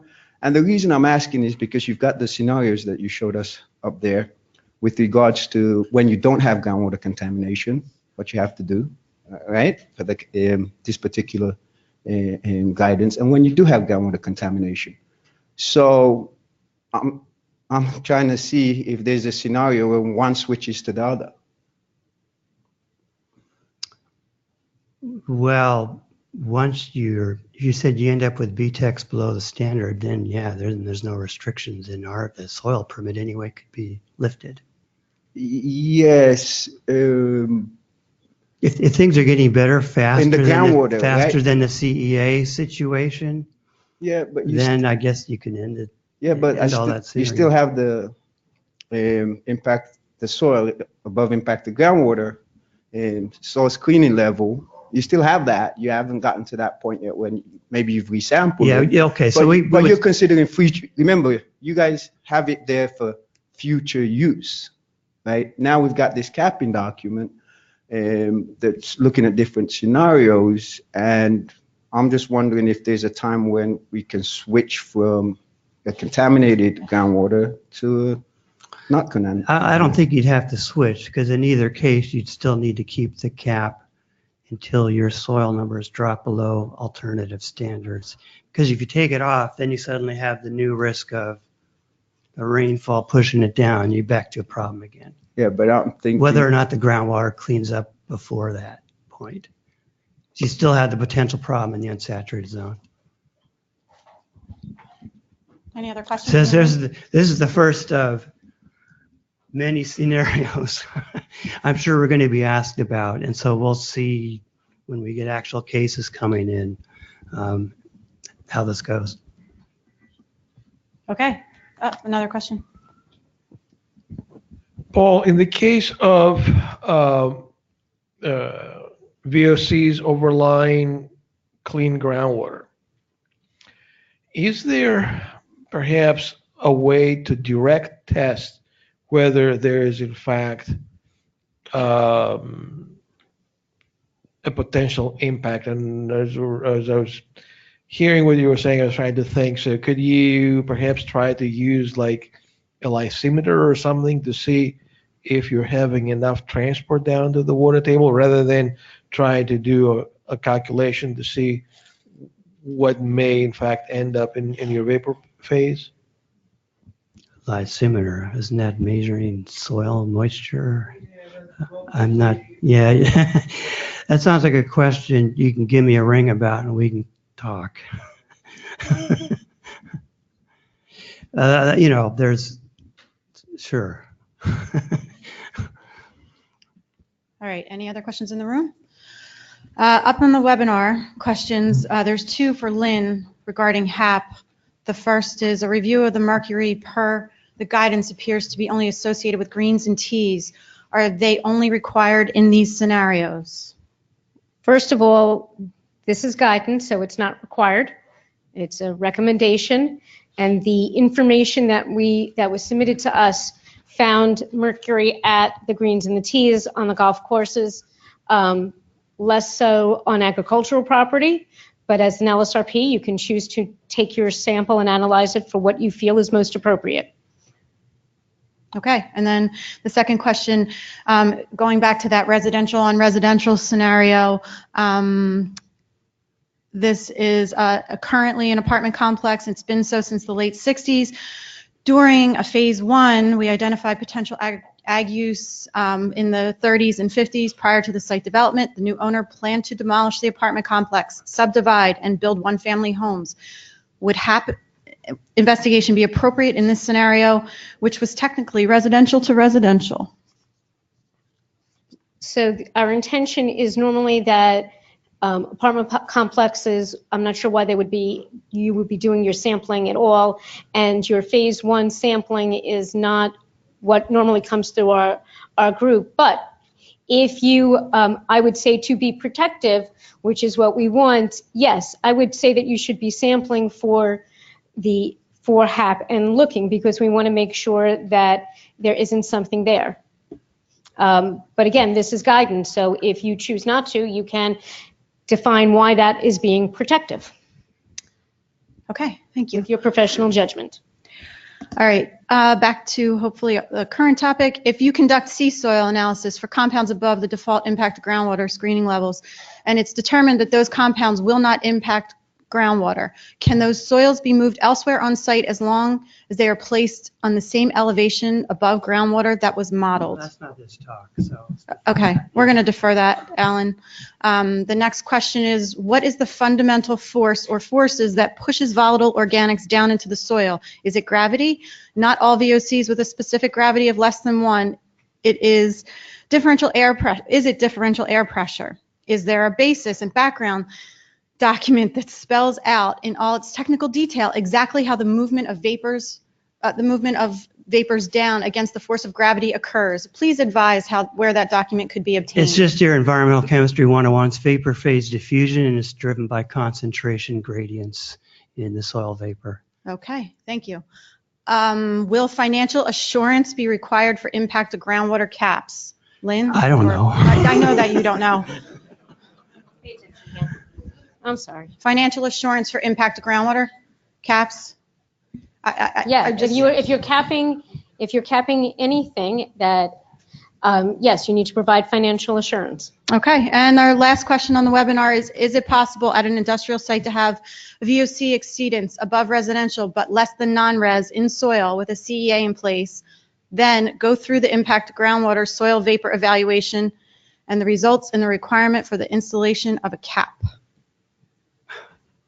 We don't have res and non-res. I don't understand that Okay. question. res and non-res would be direct contact. So it's And we're doing impact to groundwater. I think we'll get back to Brian on that question after the webinar so that we can give a better answer. Any other questions in the room? Okay, thank you, Paul. All right, our next speaker is Nancy Hamill. She's going to give us all an update on the Ecological Evaluation Technical Guidance document. Hi, everyone, and thank you for staying for the exciting finish. The building's open till 7, so we should be okay. Whoops. I can do it. Upper right, right? No, it's this one right here. Oh, the one that you can't see anything. Okay. So version 2.0 of the Ecological Evaluation Technical Guidance was issued in August of 2018, and I'm happy to summarize the updates. And in a few spots, I'll give some extra background where there might be terms or concepts that might be a bit less familiar. The most obvious revision is to the cover. Our great blue heron was replaced by the state-threatened black-crowned night heron, courtesy of Mike Mandrakia, who recently retired from site management, and he's an avid photographer with New Jersey Audubon. His work is absolutely magnificent. As a quick, yes. Oh, okay. As a quick refresher, the purpose of the ECO document is to provide implementing guidance for a few key sections of the tech rules, mainly 1.16, 3.6, and 4.8. And the guidance is so important because there are not promulgated standards for soil or sediment in an environmentally sensitive natural resources. The residential and non-residential soil remediation standards are human health based and not applicable for the protection of eco-receptors. So the whole purpose of the eco guidance is to determine if a remediation is needed in an environmentally sensitive natural resource. And if it is, it provides the data for calculation of site-specific eco-risk-based remediation goals or cleanup numbers. The committee members for the 2018 revision were our original members from 2012, and I thank them so much for their ongoing contributions and for hanging in there. The committee decided that there were 6 sections that could benefit from some updating. The purpose, definitions, background considerations, toxicity reference values, extractable petroleum hydrocarbons, and historic fill. And in all cases, it was just additional guidance that was added. It's not that we found any gross mistakes. Nothing was removed from the document. I'll start with the purpose. Whoa. Oh, sorry about that. I'll start with the purpose.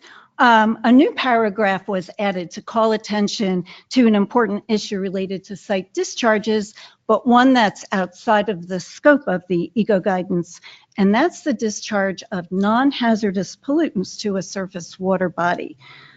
There's new text that explains that the Site Remediation Reform Act includes pollutant in the definition of contaminant, and the New Jersey Water Pollution Control Act defines pollutants as hazardous or non-hazardous substances. There's a whole litany of examples in the Water Pollution Control Act, such as solid waste, incinerator residue, garbage, that sort of thing. An example I might give, if your site manufactures shopping carts and these carts roll off, make their way maybe off-spec carts into a creek nearby, these should be addressed and removed to be in compliance with the Water Pollution Control Act. Next, in the definition section, a new definition was added for biotic zone. We realized that we used this term throughout the document and didn't really define it. So it speaks to the depth of in the depth interval in soil or sediment that's the highest level for biological activity. And then a phrase was added to the existing definition of sediment to state that all unconsolidated material below a water body is sediment. For some reason, there was confusion about that. So, next, regarding background, text was added to recommend the removal of statistical outliers from the background data set, and references were added for the details on the statistical treatments. We felt like we didn't need to reinvent the wheel on the statistics. Document is quite long enough.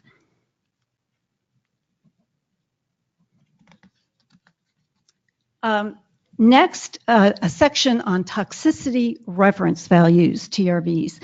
And just a bit of background here. TRVs are benchmark doses that are used to characterize risk to upper trophic level wildlife, to birds or to mammals, where the average daily dose that a receptor gets from eating its prey is compared to the TRV, to the reference dose. And the comparison is called a hazard quotient. And if the HQ is greater than 1, it's indicative of unacceptable risk, and a remediation might be appropriate. The prior version of the eco guidance had very comprehensive guidance on the numerator, the average daily dose, and we realized it was basically non-existent for the denominator, or the toxicity reference dose. If any of you work on human health risk assessments or the soil remediation standards, you might be familiar with what's called the IRRCS or HEAST databases for human health tox data for cancer and non-cancer tox data. There is nothing like that in the eco-risk world. So, no go-to place for the TRVs. So, what did I do?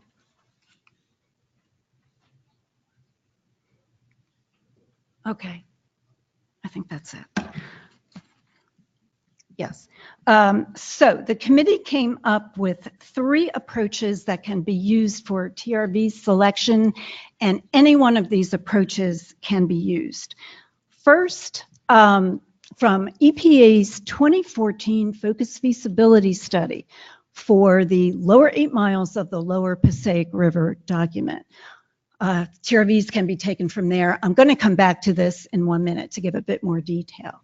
Next, another EPA source, TRVs from EPA's Ecological Soil Screening Levels, commonly known as ECO-SSLs. It's actually a series of documents for individual contaminants, and that's a very good reference.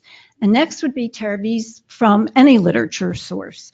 And we updated text in the guidance to give some things to consider when you're actually looking at dosing studies and the laboratory studies to help you choose TRVs from the literature. So a bit more detail on TRVs from the Passaic River project. TRVs in the eco-risk assessment support the Superfund record of decision for the lower 8 miles. It's been in the media a lot. It's a very expensive bank-to-bank excavation and capping remedy. And because of that, the TRVs were very carefully vetted, not only by us at DEP, but 4 federal agencies. So the document actually comes right out and says that if you were to use these, there'd be no further scrutiny needed. For example, if we get a component review referral from BIR, we've already looked at these. So if someone used them, we wouldn't need to, check out the justification for them any further. We're really hoping it's a time and resource savings for the subcontractor that's preparing the eco-risk assessment. The reference is right on the ourpassaic.org website. But even better, we put the table right in the document. I know that's really tough to read. but I believe the birds are in the upper portion, mammals. It's definitely a short list of contaminants, but it really does include a lot of the common risk drivers for the legacy contaminants. And just like for human health data, it would apply to a human anywhere in the state or anywhere in the country. The denominator are the benchmark doses and would apply anywhere in the state.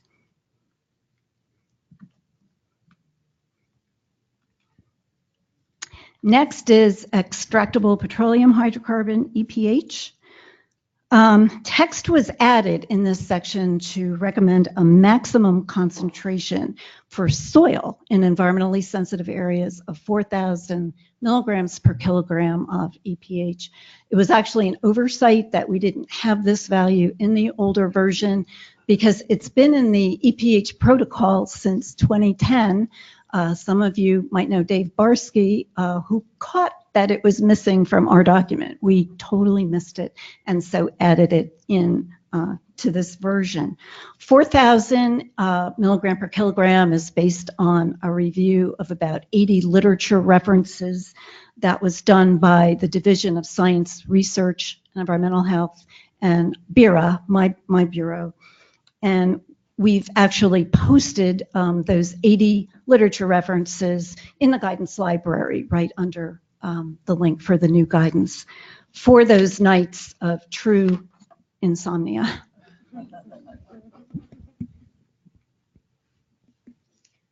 Okay, everybody, this is the last test your knowledge question for the day. The question is 4,000 parts per million EPH recommended as maximum for soil and environmentally sensitive natural resources. Is it true? Anybody here in the room? Or is it false? Well, we don't have, okay, well, we'll move on from that. People on the web are answering, so thank you. As this is the last question, I want to take this opportunity to ask everybody in the room to please fill out your evaluations. It is very helpful for us to get your feedback on our presentations so we can make it better for you the next time, as well as Christina had said earlier, give us your recommendations for future training events, because what we get from you helps decide what we're going to do in the future and how we're going to do it.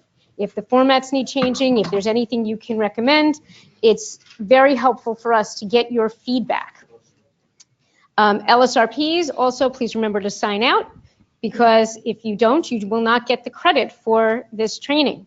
And then you call us up and get all upset because you need the credits. So make sure you sign out on the way out. Please sign out next to where you had signed in. Okay, I'm done. Yes, and we're on. Okay, yay. Now, last but not least, guidance was added to explain why, when historic fill and environmentally sensitive areas are co-located, the approach to remedial decision-making is a bit different than if it was just a regular industrial, non-sensitive upland area. Where historic fill is just in a regular industrial area, you can sample pursuant to the tech rules, just following the historic fill guidance, or assume contamination is above the soil remediation standards and implement a remedy such as capping. Well, we just said a few minutes ago that the soil remediation standards don't really apply. They're really irrelevant for eco-sensitive areas. So the key difference when historic fills and environmentally sensitive natural resources are co-located, data collection is strongly recommended to guide the remedial decision-making.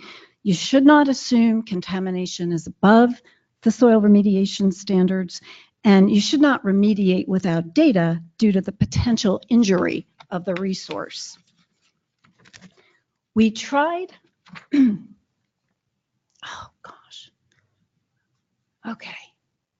We tried to better link the guidance to the Brownfields Act.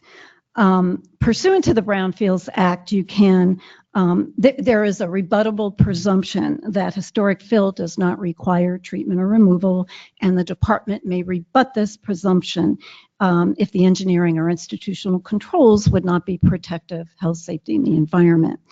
A capping remedy in an environmentally sensitive area may or may not be protective. You really don't know without the data. Certainly, clear cutting and capping a mature forested 15-acre wooded wetland would not be protective. It would be destructive. It would cause injury. So we're really trying to do only what is absolutely necessary when it's an environmentally sensitive area. So with data collection, by going through the ecological evaluation process, the most appropriate decision can be made. Maybe it's no action, maybe it's some sort of alternate remedy such as a hotspot removal, or, we have had situations where the contamination is very severe and a rigorous remediation is warranted.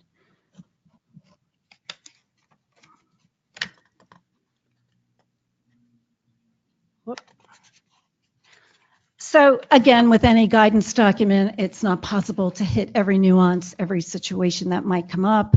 We are happy to take calls, anytime. And for more complex or larger sites, technical consultations are always available, and those arrangements typically scheduled through Kevin Schick, our bureau chief. And I'll be here if anyone has any questions afterwards or.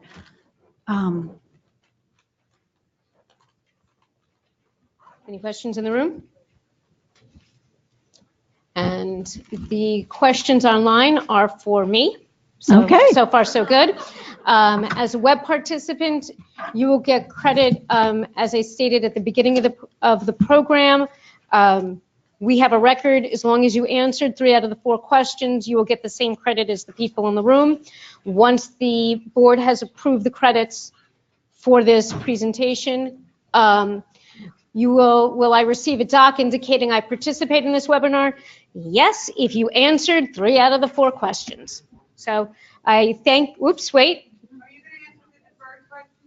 The question, we just got a question in the room if we will be answering I believe there were 3 questions that we did not answer here, and yes, they will be answered. We will reply to the people who asked the questions. We will send them an answer. I don't have an answer for that question. I'll work on that. We will post them online. We will try. I want to thank you all for coming today and for being such a great audience. And remember to fill out your stuff when you leave. Thank you.